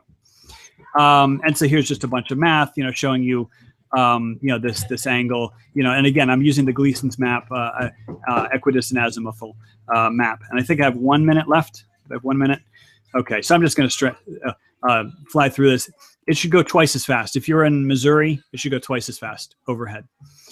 Astrobrandt has got some nice pictures. Astrobrandt too, he really has a nice photo bucket, and anyone can go just Google photo bucket and Astrobrandt. And basically this describes exactly what I was talking about. Over the flat Earth, notice that the sun is getting smaller, it's sort of swooping away, and it's also moving faster when it's closest to you, and it's slower when it's further away from you. And we simply don't see that in the real world. And I think that's time. Again, don't believe a word I say. Please don't believe a word I say. if you take nothing away from this, but my one message, my one most important message, I'm trying to stop screen sharing here. My one most important message, ladies and gentlemen, is please, please, please make these measurements yourself, and forget me. Okay. Very good. Antonio, do you want to take maybe 4 or 5 minutes to respond to that? Absolutely. First of all, let me screen share. I'm really enjoying this, by the way, Charles. Thank you. This is Gollum climbing down, lit by the moon. Notice very little colour, all washed out. The moon is washing out the colour. Pay attention to the colour, everybody. This is green. If I was going to draw this, it's a grey-green, grey-brown, grey-green, grey-pink. This is for the cinema to show nighttime lit by the moon. The way the real world shows nighttime is black and white. The moon is not reflecting the light of the sun. If the moon was reflecting light, then the moon's reflected light would show color. It doesn't. The moon's light removes color. It's a very interesting thing. Go out next time there's a full moon, get away from street lights, look at the land around you. You'll see that it's silver and gray and black and different degrees of gray. No color. Now, if the real world was one where the moon was reflecting the light of the sun and somehow washing out the color, then light technicians would have figured out how to do this and would do the same. They would shine a light onto something that reflects and would light actors with that reflected light instead of painting the actors literally gray, which is what they have to do for films. They have to actually make them up in makeup, change the hair color, change the pigment, make everything gray, and then tone down the saturation too. They can't just remove the saturation. It will be too stark. People will say this doesn't look real. Okay, this is what they have to do in the real world to mimic moonlight. Why is this? Because moonlight actually renders no colors. So if you're an artist, you will notice the candle. You will notice how it doesn't really matter where you look at it from, as you do this with the candle. You will notice that the moonlight doesn't show color down. It's not reflecting light. Now, if you get a light, like a blue light or a black light, that will change the color of things. But the moon's not sending out its light, is it? Or is it? It is. That's why it acts like a black light in a modulated form. It removes colors. So that's my point about the moon. Charles failed to answer the point I illustrated again about the oh, I'm sorry, it's a bit chilly in here. Let me put this sheet on made of 100% organic hemp that I'm using for a canvas. Sorry, little joke. It is, by the way, 100% organic hemp, and it is for a painting. My point is, when you point out an error to a globelink or somebody who believes in the heliocentric model, they will dismiss it. For instance, pointing out that the mathematicians who rendered the information on the computers, on the programs for GitHub, did render a result for the computer to interpret when what was inserted was a comma. That's fact. That's true. It's impossible. There's no way the computer could interpret that unless it had been told how to interpret it. That's just how computers work. You have to tell the computer exactly what to do. But it's inconvenient, so Charles just disregards it and moves on to something else. Oh, okay. Sorry, Nathan, distracted by your comment. So this is generally what happens. You bring an observation, it's dismissed. You bring another observation, it's dismissed. Instead, what's brought back is things that are supposed to be a certain way because maths can help interpret this supposed other way. When you point out, well, the light isn't actually bouncing light here, it's sending light here, it's dismissed. When you point out the maths has a huge error, which I showed with the illustration, doubling the height, and I showed with the demonstration that GitHub does have an answer given when it's a comma denoting thousands of feet, those things are dismissed. And what we flat earthers say is, no, we are not dismissing these things. The moonlight really does have a different quality. There is not reflected light from the sun. The moonlight does behave in a way that you cannot explain because your explanation is based on light reflected from the sun, which we've demonstrated isn't the case, because if it was reflected light, it would actually shine light down, which would help bring out the colors of the objects on which it's falling. That's not what happens. So Halley's Comet was based, Halley's Comet, that's how it's pronounced, was based on observation, not observation of orbits. This observation, if Halley had been a flat earther, would have been used by flat earthers to say, look at what flat earthers can discover. Instead, geocentrists will say, look at what this geocentrist, whether or not Halley was a geocentrist or not, that's got no bearing on it. Look at what geocentrism has brought us. We can predict eclipses. They could predict eclipses 400 years before Eratosthenes was supposed to be walking around measuring sticks. So 400 years before, there were Syrians predicting eclipses. They were not on a spinning ball. So their observations of eclipses were on the Earth, and their predictions were correct. Predictions have been correct for a long time. Way before that, a Chinese emperor killed some of his astrologers, people who study the stars, killed them. That's the root meaning of the word, by the way. Killed them because they failed to predict an eclipse.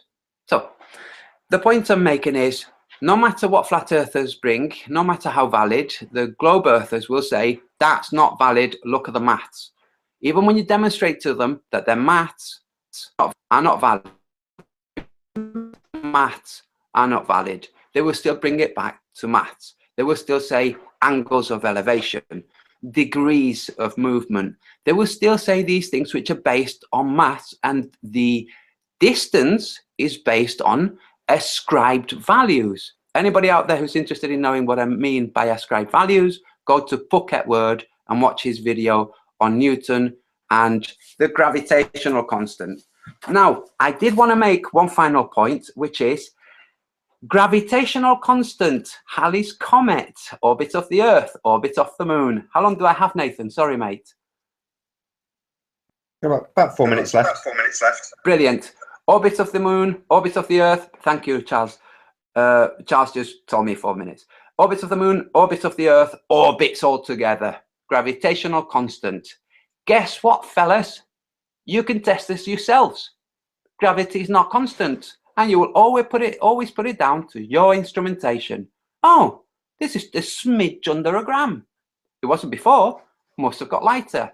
Oh, so you have excuses everywhere. Oh, well, those guys must have measured it wrong when they put it into their computers, or the guy putting it, the data input, made a mistake. The truth is, gravity, or the weight of things, is not constant. The pull and push of the spin is not constant. It's magic. Magic is what the astrophysicists are doing. And for magic, they use zero a lot. Now, if we want to know what zero means, it means nothing. That's what it means. It's used to say lots of things. So if you have 17 nothings, you have 17 nothings. But you can interpret that as whatever it is that mathematicians want to interpret it as. Now, gravity is not constant. The speed of light, not only is it not constant, it doesn't exist. Light does not travel. If you have a box made of mirrors and you'll have a lamp inside and you switch that lamp on and then you switch that lamp off, light stops being there. It doesn't carry on bouncing photons around so that the light in that box carries on being there, which is what the heliocentric model says is light, photons traveling.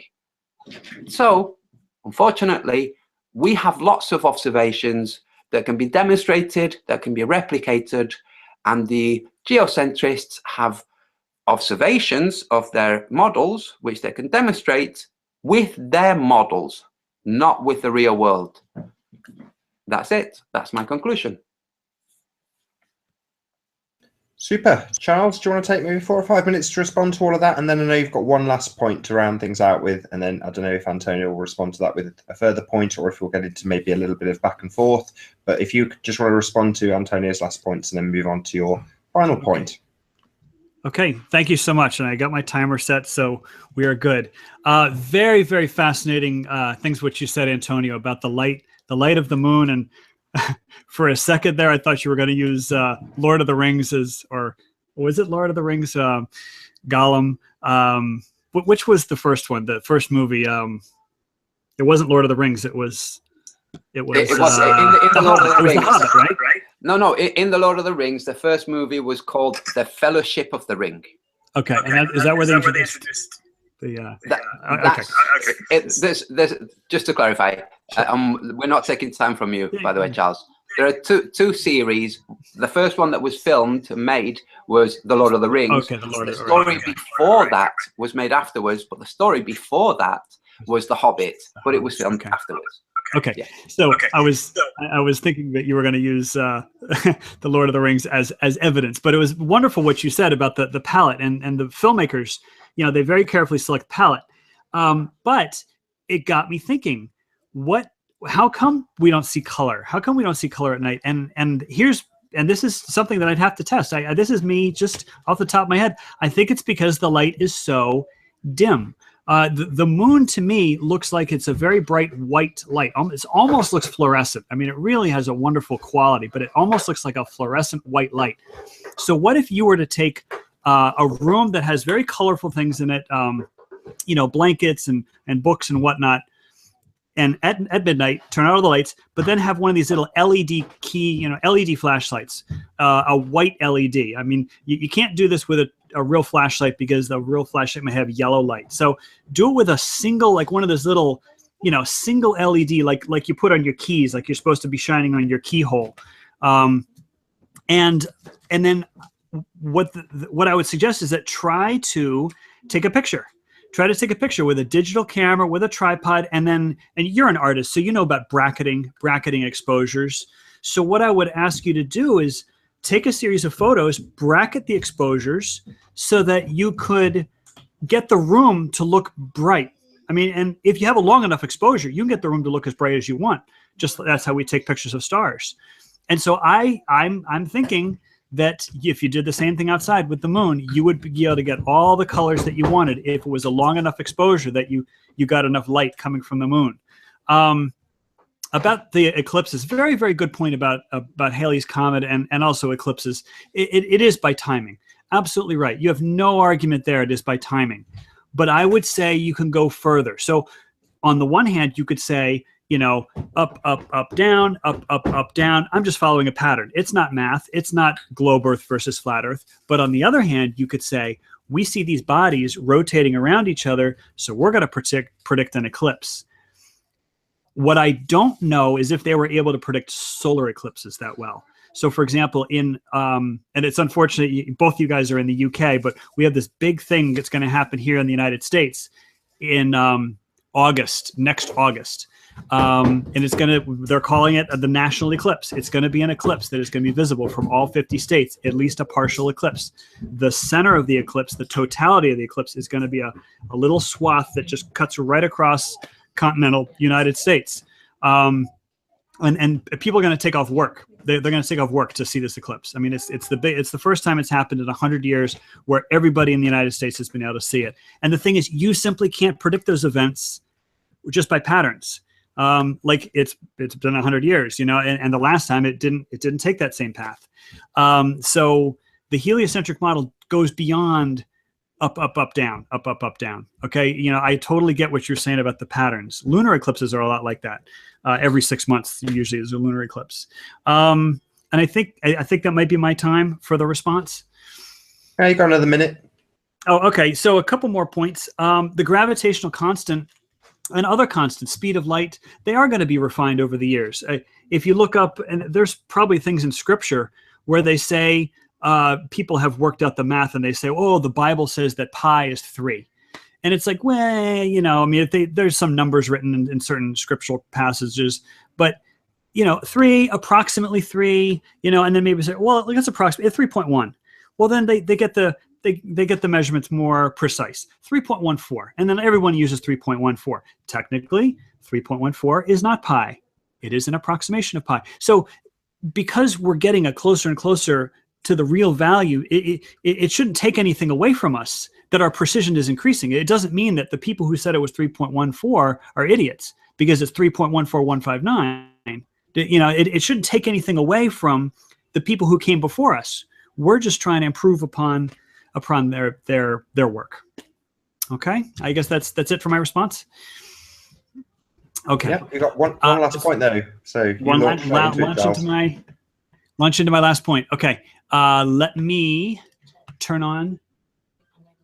Okay, I'm sorry. My wife's saying something. Hold a second. What? Oh, okay. Thank you so much for your patience. Let me turn on screen sharing. I appreciate it. Can you see full screen point number 5? We can indeed. Not yet. Can you? Yes. Yes. Garden globe. Okay. Now I'm gonna put a little image up here. I mean, no disrespect, because the thing is, we're all good-natured people, and so I've got a little image in here. But I'm trying to make a joke, so hopefully you'll laugh and smile. Garden globe. The name of this, I'm going to call it a sculpture. It's not really a sculpture, but the name of this, another name for it is daytime, nighttime. Yeah. So why are we talking about the garden globe? It's because when we have a map, one of the very first things you want to do when you're using a map in the real world is you want to orient it. So this shows a guy with maybe a topographical map, and he's got a compass. And so the first thing you do with this map is you literally either turn the map or you turn your body, or a combination of both. You orient the map so that the map is oriented exactly with the real world. Okay, it's called orienting the map. Now, what I've never ever heard anyone say. So this is a Antonio Subirats debate exclusive. Okay. You can charge licensing fees. What I've never heard anybody say is orient the globe. I've never heard anybody say it. Okay. And so I call it a garden globe because the idea is you take a globe, you cast it in bronze, you etch the continents or whatever, with little lines or whatever. But basically it's something that's designed to be mounted in your garden, just like a sundial. But instead of being a sundial, it's a globe that matches the real world. So there's a couple key things. One is you want to orient the North Pole, the axis of the globe. You want to orient that towards Polaris. Okay, so in this globe, that axis is pointed towards Polaris, and you could do this with a little compass on your cell phone. Just twist it left and right until that points towards Polaris. Then you prop up the bottom of the globe. Now you're going to love this. What did I prop it up with? Some books from my library. So you prop up the bottom of the globe until the globe is leaning backwards, such that the point that is on top of the globe is you. So in this case, I put it so that Philadelphia, I'm very close to Philadelphia, is on top. And wherever you live in the world, you orient the axis properly, and then you orient the so that you are on top. So literally you are on top of the globe. So it isn't just that you're on top, you have to orient it north, south, east, west properly. So hopefully that makes sense. And then all you need to do, now I literally did this in my living room. And you may say, wow, there's 2 globes. Okay, so one I was going to destroy because I was literally going to mount this thing outside. But if you point and I just had sun, it was the afternoon sun, it was coming in my window. And if you have a sunny spot, it could be in a public park, it could be in your backyard, it could be literally in a bedroom. The sun hitting this globe will perfectly match the light and shadow on the entire planet. So it's just like aligning the map. What we've done is we've aligned the globe. Now the globe is a stand-in for the entire planet. And so what we can do is we could say, hey, it looks like Alaska. It might be noon in Alaska. It looks like the sun is just is approaching solar noon in Alaska. It looks like Japan. I don't know if you could see it, but Japan is that little purple squiggle near the bottom. It looks like Japan just had their sunrise. So they're now maybe in the first hour of sunshine. If you look at the top of the map, it looks like Maine. It looks like the sun is starting to set in Maine. Okay. And I'm over in Pennsylvania. You can't really see it very well, but the sun is about an hour away from setting for me in Pennsylvania. And so here's my point. You could do a lot of little things with this, but one of the things that I thought of is finding where the sun is above the planet. So here I am in a parking lot, and I took the globe and I literally just leaned it up against the tire. I propped up the bottom, and I did it so that Philadelphia would be on top, because this parking lot is in the city of Philadelphia. And I'm telling you, I just did this. I just spitballed it. Okay, I was not using precise measurements. I literally leaned this thing back so that Philadelphia was on top. And I don't know if you get this, but those stripes on the parking lot are almost perfectly north, south, east, west. So I simply oriented the north pole of the globe so that it was almost perfectly aligned. Now, and you're going to love this part, what I did is I then moved over so that my little camera, I was taking pictures just with my little cell phone camera, and I leaned over so that the sun was perfectly behind me. I wanted to lean over so that the shadow of the camera on the phone was exactly centered on this globe. In other words, the line going between the sun, my camera, and the globe hit that spot. In other words, the sun is directly above that spot. In other words, that's I just said in other words like 5 times in a row. 90 degrees. The sun is at zenith, 90 degrees zenith at one point on this model globe. Okay. So, and I think you're going to get a kick out of this. Here's my camera. It literally is a Droid Max. So that's the size of the shadow, because I mean, you'd see the shadow there. So there's the shadow. So where's the camera? The camera is right there. So now I'm going to take the cell phone away, and it's pointing to a spot on the globe. Okay, it's pointing to a dot on the globe. Now, where is that? 131 degrees west, 7 degrees south. Then I went to okay, so now this is from Google. This is downloaded literally from my phone. It has the image, it has the shutter speed, it has all this kind of stuff. So it was Philadelphia, but it says exactly 3:48 p.m. Philadelphia time. Okay, so what I did is I then typed that into timeanddate.com, and I found out exactly where the sun was. Again, the sun is zenith at that point. And again, I wanted the time and date to be exact to the minute.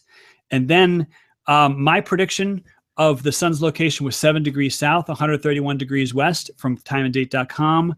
I'm literally 6 degrees off in longitude, and 3 degrees off in latitude. And the thing is, I'm a fun-loving guy, and I like to play around with this stuff. I really do. I enjoy, getting in and making these observations. But here's the thing. I think that's a really good.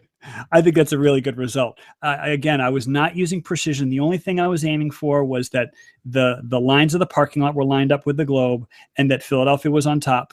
And look at the precision that I found. So this is the spot where my camera was, and then here's the actual spot where the sun was, according to timeanddate.com.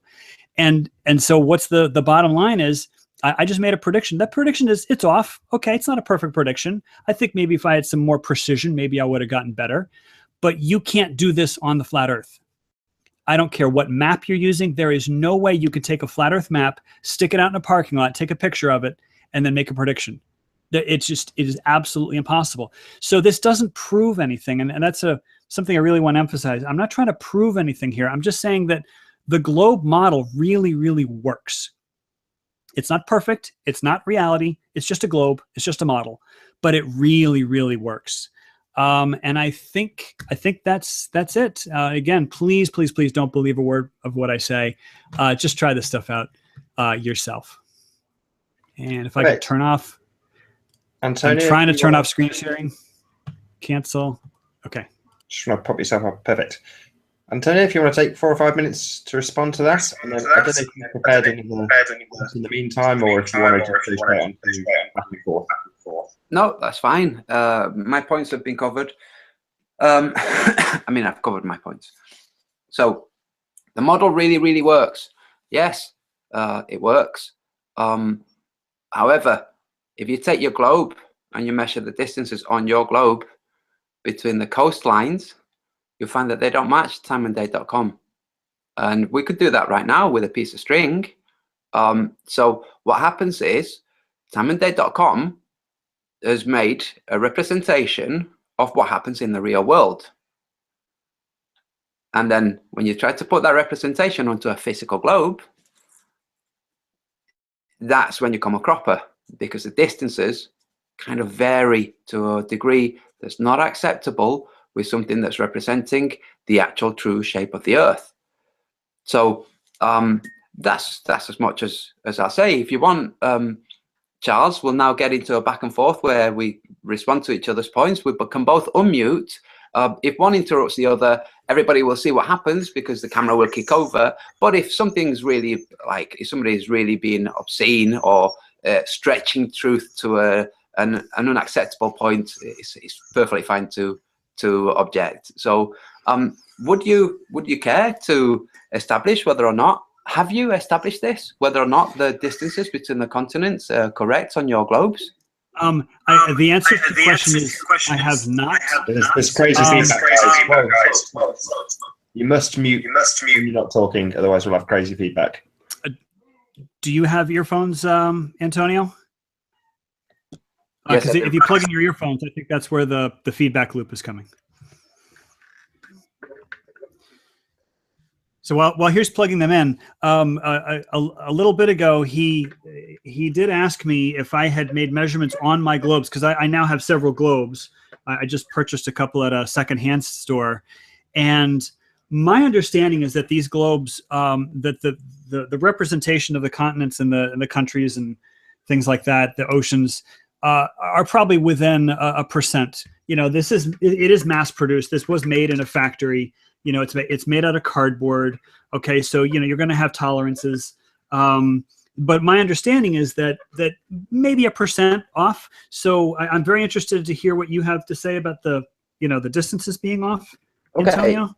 Okay. So firstly, do you know the ratio difference between Africa and Eurasia? When you say ratio, are you talking about area? Yes. Yeah, I think Eurasia is what, about 1.8 times Africa's area? Yes. Okay. Okay. Yes. Is your Eurasia 1.8 times, almost twice the size of Africa on your globe? So here's Africa. Uh-huh. And then here is Eurasia, and it is covering significantly more area. So would you? So I mean, sorry, would you move it a little bit further away and move between the two whilst you speak, so we can establish whether or not? Okay. So here's Africa. I hope you can see that. Okay. And then I'm going to tilt it down. And here's Eurasia. Here's Africa. And here's Eurasia. Eurasia looks significantly bigger. Eurasia looks almost twice as big to my eye, but not quite as big. Not quite twice as big. So it does look significantly bigger. Whether it's 1.8 times as big, I couldn't say. I'm just eyeballing it.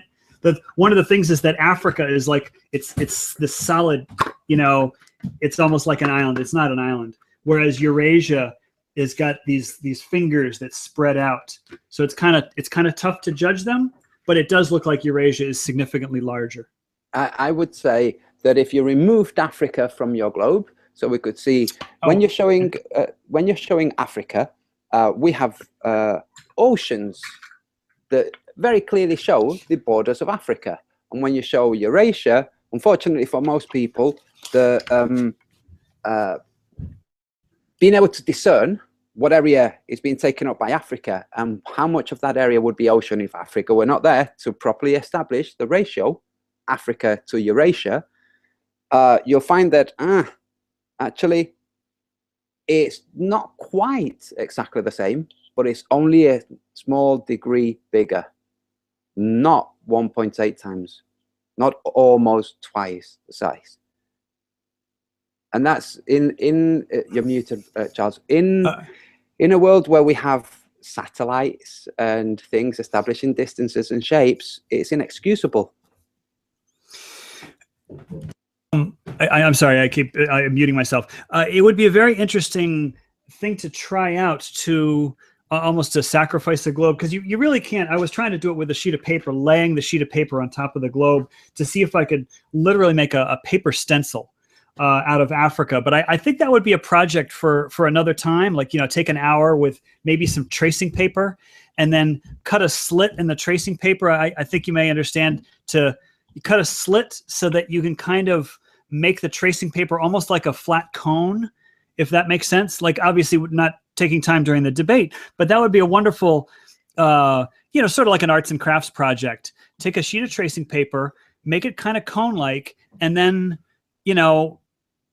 I see. I have done it. I have done it okay. here. But you're covering up.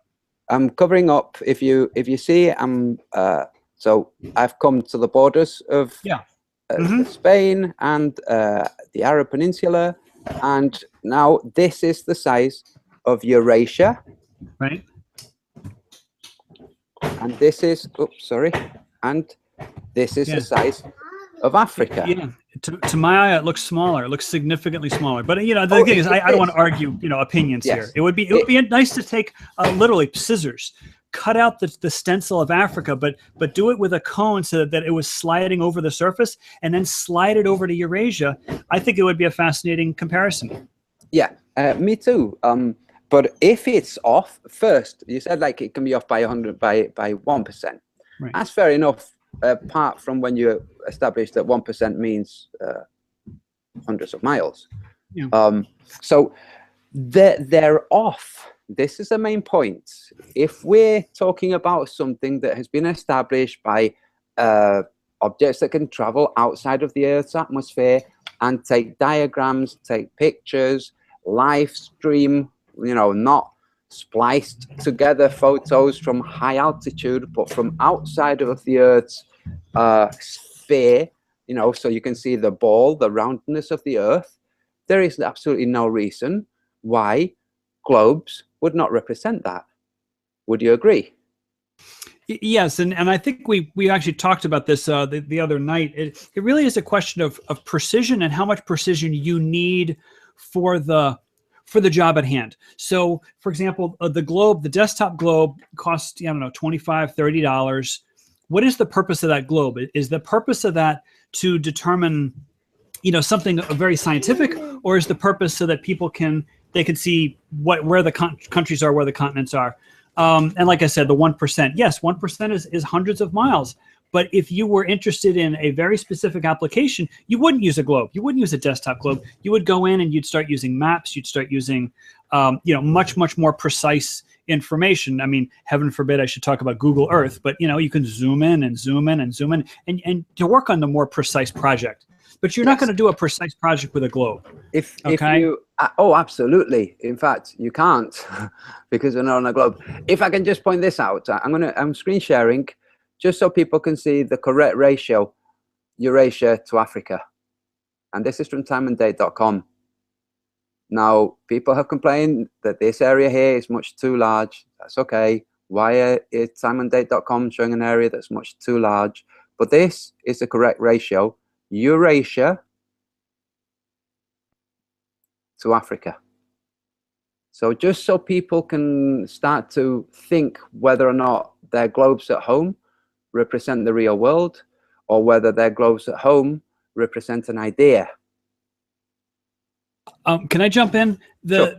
When you said the time and date representation shows the real area, I have to 100% disagree. I really do. My understanding is they're using a Mercator projection. I don't know. I haven't looked into it. I'm sure somewhere in time and date, it probably says whether it's a Mercator. Do you see my son here? He's playing peekaboo with the camera. But the projection, it appears to be a Mercator projection. Greenland looks huge, okay, in a Mercator projection. Absolutely. I would ask you if Greenland represents time as the sun moves across, then how have timeanddate.com got that area so wrong? Now, if what they're doing is they're representing the main land masses, corrected ratio, we're talking square million miles. You know, every square million miles represented, because you know, the actual mathematics that were used before zero came along was to measure area. The Egyptians and the Greeks were measuring areas, real areas. How big is this point to that point? This is what they were, that's what their mathematics was based on. So area, planes surveyors actually survey the real area between places, and they can say, look, we're going to go in a straight line. I'm not talking avoiding curvature, in a straight line from this point to that point to that point, and we're going to actually measure the distance, including topography. Okay, so when you consider this and you say, okay, they're also measuring the the inclines. Okay, they're also measured. Okay, Eurasia is 1.8 times the size of Africa. So how is it represented by timeanddate.com as 1.8 times the size of Africa, but Greenland totally wrong? What are they doing, and how do they adjust their daytime, nighttime, sexy, to correct for the bizarrely misshapen Greenland? So one of the things that I really, really want to hit home is the idea of a tool and what is the purpose of the tool. So the timeanddate.com, that rectangle, I mean, I don't think there's anybody anywhere who thinks the Earth is a rectangle. Okay, so what is that? It's a representation. And what is the website for? It's for time and date. It's not for area. It's not for crop sizes. It's not for, you know, aid to Africa, starving children. It's time and date. Now, what happens is the time, or the sunlight marches across the land masses. Greenland is far to the north, and the lines of longitude get closer together, but it doesn't matter. The sun still travels east to west, and you can represent that with a Mercator projection, with a rectangular Mercator projection where the sun just marches right across. And so please don't misunderstand that time and date's map shows area. Time and date's map does not show area. It shows the patterns of sunlight. And I think they use the Mercator. I really don't know. But I would like to say Gall Peters, if I'm not mistaken, Gall Peters, or I might be getting the name wrong, but I think that's an equal area map. And so it looks kind of like a Mercator, but they squashed the top and they squashed the bottom so that literally you can measure area and you can compare area. So I think it's the Gall Peters, but I'm not sure. I'm just looking, I'm going back and forth on time and date as the shadow of night makes its way across the Earth, and noticing how it distorts. I don't understand why it would be distorted if it's representing actual area on a ball. And it's not because I can't interpret a ball and the shadow. It's because, because the map is splayed where really it's on a sphere. The area that it's representing warps as it moves across. There's absolutely no reason for it to warp at all. It should be uniform as it moves across because it's falling uniformly on a sphere.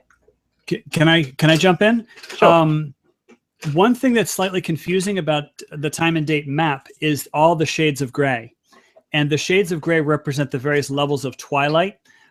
So we have, where the sun just dips below the horizon, and I don't know what kind of twilight that's called, civil twilight, and then there's astronomical twilight, and then there's military twilight, or I'm making these things up. But there's several levels of twilight before it really starts getting dark. And if you take a look at one of those maps and you say, I'm not going to use any shades of gray, I'm going to make them all gray. So you have light, daytime, nighttime. Okay, you have light, and then you have anything that is light gray to dark gray. Make all that the same color gray. That's really going to give you the terminator, the where the sun's shadow is. Then what you do is you change the date to September 22nd or March 22nd, and again, ignoring all the grayscale values, you should see a vertical line. You should see it be a very close to a vertical line, because it's equal day and night. If you switch it over to, what is it? June 22nd versus December 22nd, you're going to see the familiar wavy, summer, heart of summer, heart of winter. Does that make sense? Absolutely not. If you want to screen share, Sure. Let me screen share, just so we can help illustrate things for folk. And anybody can go to timeanddate.com and play around and look at what they're presenting. So what you just said was make all of the gray areas the same as the nighttime. Yep. Which would make us a square on a ball. But let's move around. Let's go back 6 hours. And here we are.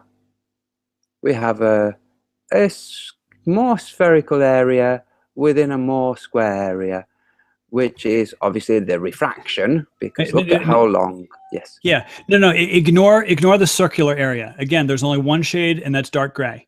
Okay. All the lighter shades, just make all the lighter shades dark gray. So there's no circular area. It's just a rectangle, rounded rectangle. But what I would say is it's not a square on a ball. It's a square on a Mercator map. That's key. It's a square on a Mercator map. And what does that mean? It means the terminator, the sun's terminator, is north-south. Yes, absolutely wonderful. Now, it's a Mercator map. We're talking about this line here, the straight line here. Let's see what happens when it starts to represent this area here, which we've already established is wrongly represented in terms of land mass. Let's see by going ahead one area whether this line warps. So let's see. Let's go plus 1 hour. Oh dear, it's not warping. It's now halfway through that land mass. Well, a third of the way through, and it's not warping. Let's go ahead another, one second, sorry. Let's go ahead 1 more hour. Oh, it's still not warping. Can we see this, folk? It's regular. It curves here, just like it curved here. It's this area here, which is misrepresented, is represented on this, which is supposedly representing a globe on a flattened map to show the daylight. So for some reason, this area here, which is misrepresenting the actual land mass, is here misrepresenting actual land mass, is here somehow. Is it misrepresenting actual land mass? What about here? So do you have a response, Charles? Yeah, yes. Again, the purpose of this map is not to show area. The purpose of this map is to show the progression of the sun, and in this case, the terminator, because we're ignoring the shades of gray. And so what I would say is, because this looks like a Mercator projection, again, I'm guessing, just draw vertical lines, just a series of vertical lines. Every vertical line you draw is a line of longitude, okay? And lines of longitude go perfectly north-south. And so you should see no distortion. So if you were expecting to see distortion when the sun's rays got to Greenland, there are no such distortions. The sun's rays will follow the lines of longitude. Again, this is the equinox, presuming you're on, the equinox date. I don't know what you set, September 22nd or something. Yes, that's, you can see here, it's set to that. It's September 22nd. Okay, so this is the equinox. It's close enough to the equinox. but you should expect no distortion. It's literally a vertical line that is just marching across the map, which is a Mercator map. Now, again, the Mercator has the North Pole, which on the globe is a dot, is stretched out to be the entire top border of this map. The entire top border is supposed to be a dot on the globe. So, but since the sun is just marching across, you should see no distortion. So let's get this straight. This is denoting a straight line on a globe, and as the hours progress, this straight line falls on a landmass that is represented here wrong. Is that what you're saying? When you say it's represented wrong in terms of area. It's represented perfectly correctly in terms of longitude. That's the point. It's representing the area wrong in terms of time. Right, but the purpose of a Mercator map was never to compare areas. There are other maps to compare areas. One of them, I believe, is the Gall-Peters off the top of my head. So if you wanted to compare areas, you would not use a Mercator projection. You would not go to timeanddate.com if you wanted to compare areas. If all you wanted to do, oh, by the way, that's what I look like when I've been working out. That guy who's been injecting himself with oh God. Okay, well, you know, each to their own. So this map, this is the Gall-Peters. Yes, this is an equal area map. So now let's imagine that we have this light going across the same way as we had on the previous map from timeanddate.com. So let's establish this is the peak, the easternmost point of Brazil. Let's see where it falls compared to Greenland. Let's go to time and date. Oops, sorry guys. So, excuse me guys. No, you just wanted to see that muscle guy again. I did, actually. I'm thinking with some glasses, that's you for sure. I'm big like Arnold. Hey, he's working out again. At his age, I think it's absolutely amazing. So, now we have here the timeanddate.com map, which we've established is wrong. The easternmost point of Brazil falls at the same point. Yes. Even though we've established that this is wrong. So, Gall-Peters, vertical line. I'm sorry. I was on mute. What's wrong about the time and date map is area. What is correct on the time and date map is longitude. So if you want to take any number of vertical lines, every single vertical line you can draw should line up. It should hit the same landmarks on the Gall-Peters map, which is equal area, and the Mercator map, which is not equal area. But what the Mercator map does not distort is longitude. It only distorts area. I hope that makes sense. Oh, yes. We all understand how distortions are happening. So one of the interesting things that we find from things like the equinox is a time difference. As you said, it's a vertical line. So let's go back 6 hours. So we'll go This back. doesn't look like the equinox. It is the equinox. No, it's in October. I saw the date. Date's October. Oh, right. Sorry, my mistake. Right. Oh, yes, I hadn't reset it. So 22nd. There's actually buttons that you could push for March, equinox, and it's right underneath the map. There's like hotkeys for equinox and solstices. Good. So we see here, this is the latitude along which the light is falling on the Earth. Now, longitude, lines of longitude. Longitude. Yes. Longitude. Excuse me. So everybody can see. Like, I'm going to zoom in a bit closer. So this line, let's pretend that this is completely vertical. It's not. It's slightly curved, you know, for curvature. So Greenwich, Spain, but Spain is an hour ahead in time in the real world. Now that's confusing to people looking at the time at the equinox. But of course, it would be excused away, I'm sure, by maths. No. You're talking about time zones, and time zones are artificial, human-constructed devices. The sun is going to light the Earth the way the sun lights the Earth, regardless of what time zone you're in. Yes. So the way things are displayed is based on when sunrise happens. So sunrise in the UK versus sunrise in the UK. Versus sunrise in Spain. So and again, you have to say which part of Spain, because Spain is taking up a significant width.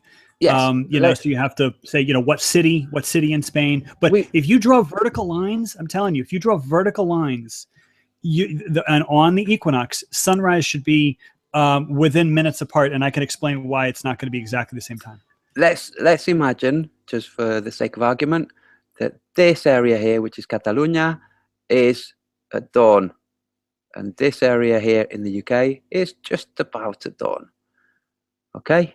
So at the same time, but time in Spain and its sunrise is an hour ahead. That would say to me that this point in the real world is here, in the real world. But of course, let's not study maps too closely, because then the globe starts to really fall apart. Now, we were going to do an experiment, you and I. We were going to, sorry, let me close Windows, get back to wherever it is that the Hangout is. Here we are. Sorry, everybody. We were going to establish how correct your map is, your map, which has been curved onto a ball. Do you have a marker? What are they called? These black markers. There's a name for them. Sharpie? Sharpie, yes. This trade name that somehow has become ubiquitously the domain of the black marker. Do you have a Sharpie and a piece of string? I do. I have a Sharpie. Excellent.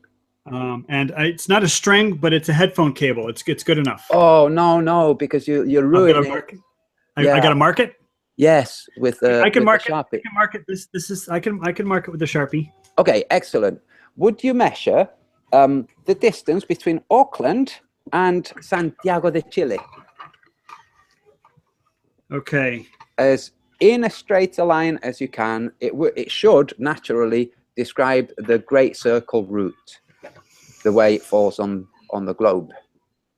While you do that, Charles, if after you guys have done this little experiment, I don't know if you guys want to move to making some conclusions, and then we'll round up there, if that's okay by you guys. Sure. How long have we been on, Nathan? A long time. I have no idea. I'm going to go and look at the chat and see whether people are already bored with it or not. No, everyone's happy in chat. Don't you worry about those sorts of things. But yeah, if you'll focus on what Charles is doing, and then afterwards just make some conclusions, and then we'll round up. Okay. Okie-doke. Okay.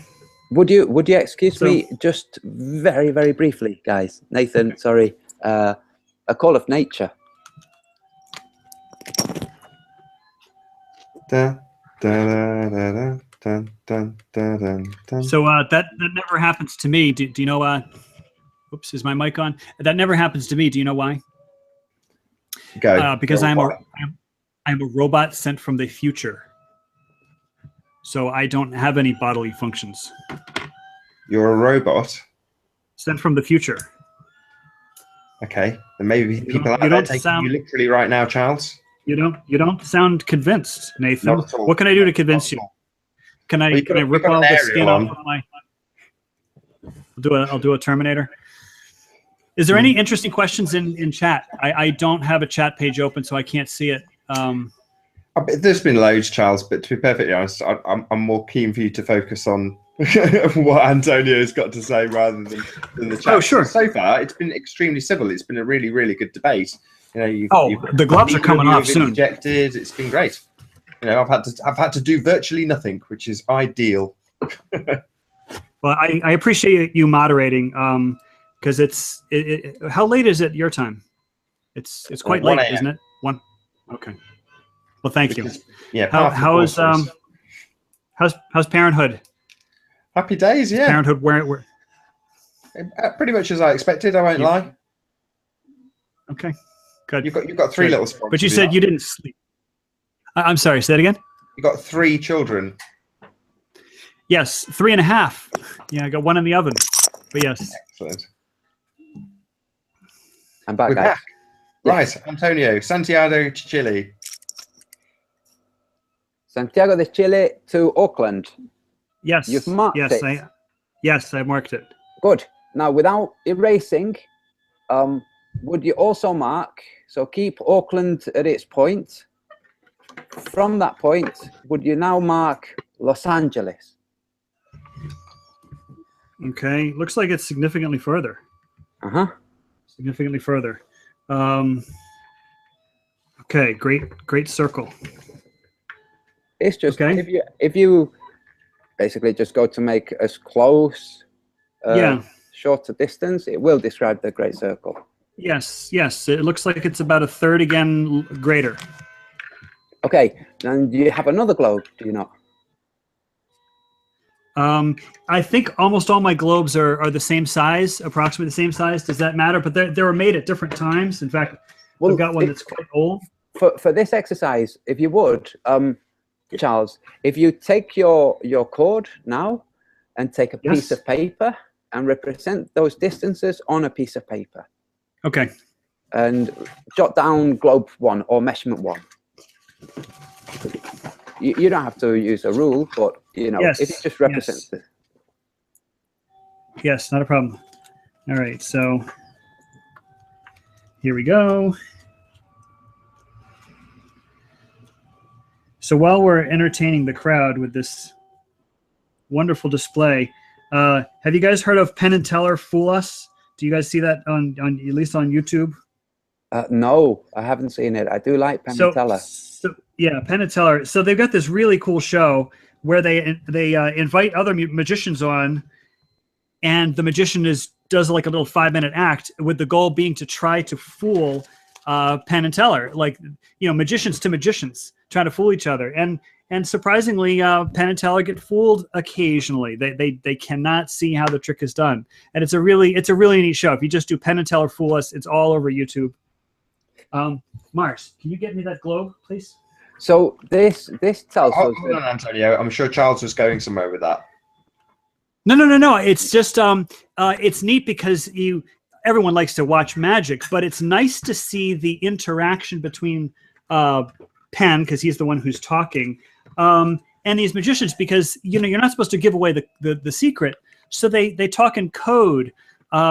They use these words that if you're a magician, you know what lapping means. And so Penn was like, I lapped it. And he's like sticking his tongue out, I lapped it. And I had to look it up later. And lapping means that you take something that's on the table and you just sort of fling it into your lap, and magicians know that term, but so it's like they don't give away the secret, but that they talk to you. And it's a very supportive show. No insults, no criticism. It's really nice to watch. Anyway, I've got the new globe. Will you do likewise? Okay. And I'm totally going to accept whatever you represent. I'm will assume, and I'm happy to assume this. I'd rather trust people than distrust people, which is why daytime, nighttime videos get made sometimes. That you will represent correctly what your findings are showing. Okay, so we have Auckland to Santiago. Where's my Sharpie? Do you see my son? He loves visuals. Yes, and he loves spending time with his dad. So that's lovely.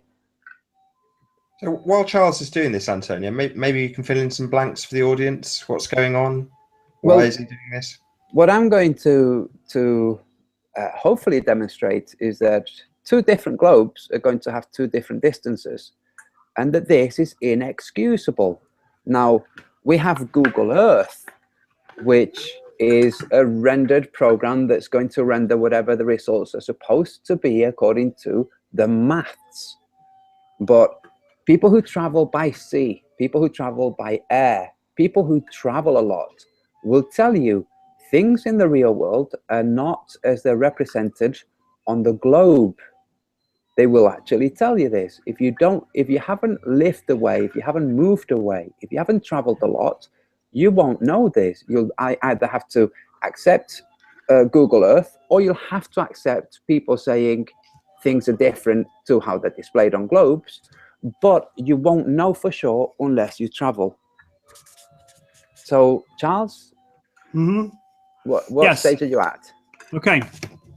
So it does look like my globes are, and I don't know if you can see, maybe if I could do screen, or is my screen automatically when I'm talking? Yes, it is. It is. Okay. As soon as you talk, it goes back to you. So this was my starting point, and there's a blue mark and a red mark. And then the first globe, the red mark over here was it Santiago, Chile? And then this was at Los Angeles. And then the black, I again started Auckland. This is the second globe, Santiago, Chile. But then the black to Los Angeles was exactly the same distance. So sorry, Charles, if we took 12 different globes, we would find the same thing. The distance between those points, and we were working on the Great Circle route. Just so people understand this, the Great Circle route is not some mathematical trick. It is simply what distance what route a string will take between 2 points on a globe. So on a sphere, a football, it doesn't matter. On any sphere, a string will take a route between 2 points. You can't force it to take a different route. It will take one route, and that route will always be the Great Circle route. Yeah. Can I jump in? And you're going to think that I'm being like totally, wiggle room, oh, he's trying to talk his way out of this one.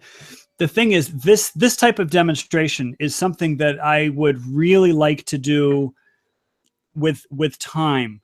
A well-lit room, like right now, the room that I'm in, the lighting is designed to like shine on the bookshelves and stuff. So horrible lighting. I'm using a headphone cable instead of a tape measure, and so that's my fudge factor. And you're going to say blah blah blah. Okay, but please, I am going to replicate this, but I'm going to replicate it when I've got lighting and time. And I can really do it precisely because I find precision to be really important. But this is an interesting exercise. It is. It is. The point of this, sorry to interrupt you, Charles. The point of this exercise is to illustrate to people a very simple fact. Globes have maps on them, and those maps are representative. Now, bear this in mind. They represent land masses and distances between coastlines within a landmass, coast to coast, and within that landmass and some other coast. They represent distances.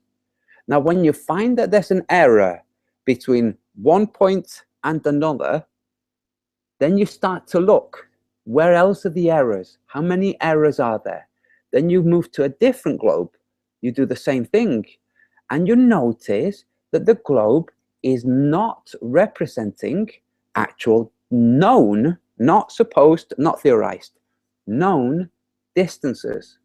Now, it's inexcusable. This is the reason why Google Earth doesn't have a physical globe that they sell. They have all the measurements, apparently, but they don't sell a Google Earth globe. The reason for it is when people started taking measurements with a string, something as technologically advanced as a string, possibly made out of hemp, that is going to tell you Google Earth is warping things. There is no reason to warp something that's representing truth. If you take truth and you warp it, you're dismantling the truth, or you're doing a magician's trick. And what I was going to say before, Nathan thought I was interrupting you. I noticed that you'd come to the end of your point, but Nathan, I think Nathan's, modding. So thank you, Nathan. I was going to say, this just goes to show that even people who are skilled at tricking other people can be tricked themselves, as long as they're not familiar with the trick they're being presented with. Now, with the globe, as long as you understand everything you're supposed to understand about it, you won't see the errors. When somebody comes along and demonstrates to you an error, you will think that it's a trick. It's not.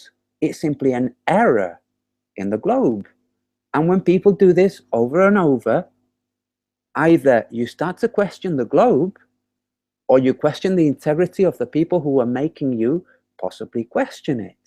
Now, the reason flat earthers are flat earthers, the majority of people who understand the deeper implications of the flat earth, of the earth being flat, of sea level being straight lines, is that things have been hidden, and the things that have been hidden have not been hidden for good, kind reasons.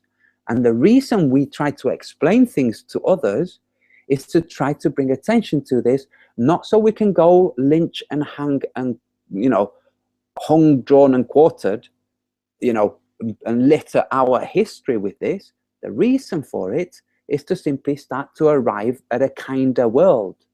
That's the reason we do this. And it's not a messianic drive that drives us. It's simply having seen through some of the gibberish we've been told and our parents were told, for instance, that a bullet from behind can make a head go back and to the left. That a plane can have its wings fold in on the fuselage so it can fit through a doorway. That a building with a core of thick steel can pulverize because of fire.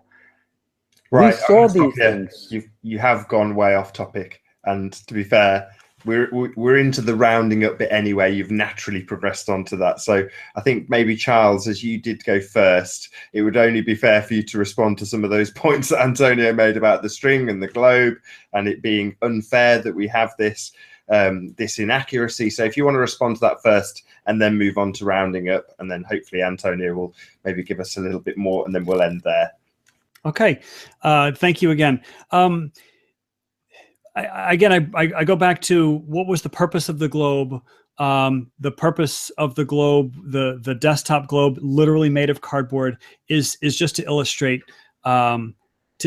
something, to give people a representation of something. And so if there are inaccuracies, yes, there shouldn't be inaccuracies, but it would be very interesting to me when I take time when this debate is over to literally do a real precise measurement of what I just did live using a headphone cable and a Sharpie. So I don't want anybody to read too much into the fact that I did get two different measurements when I went from Auckland to Santiago, because I think there may be some inaccuracies in the manufacture of the globe, or it could be me mishandling my headphone cable. But it's a worthwhile activity. But the thing about things being hidden, that sort of feeds into the sort of the motivations maybe behind conspiracy, and that's another human subject.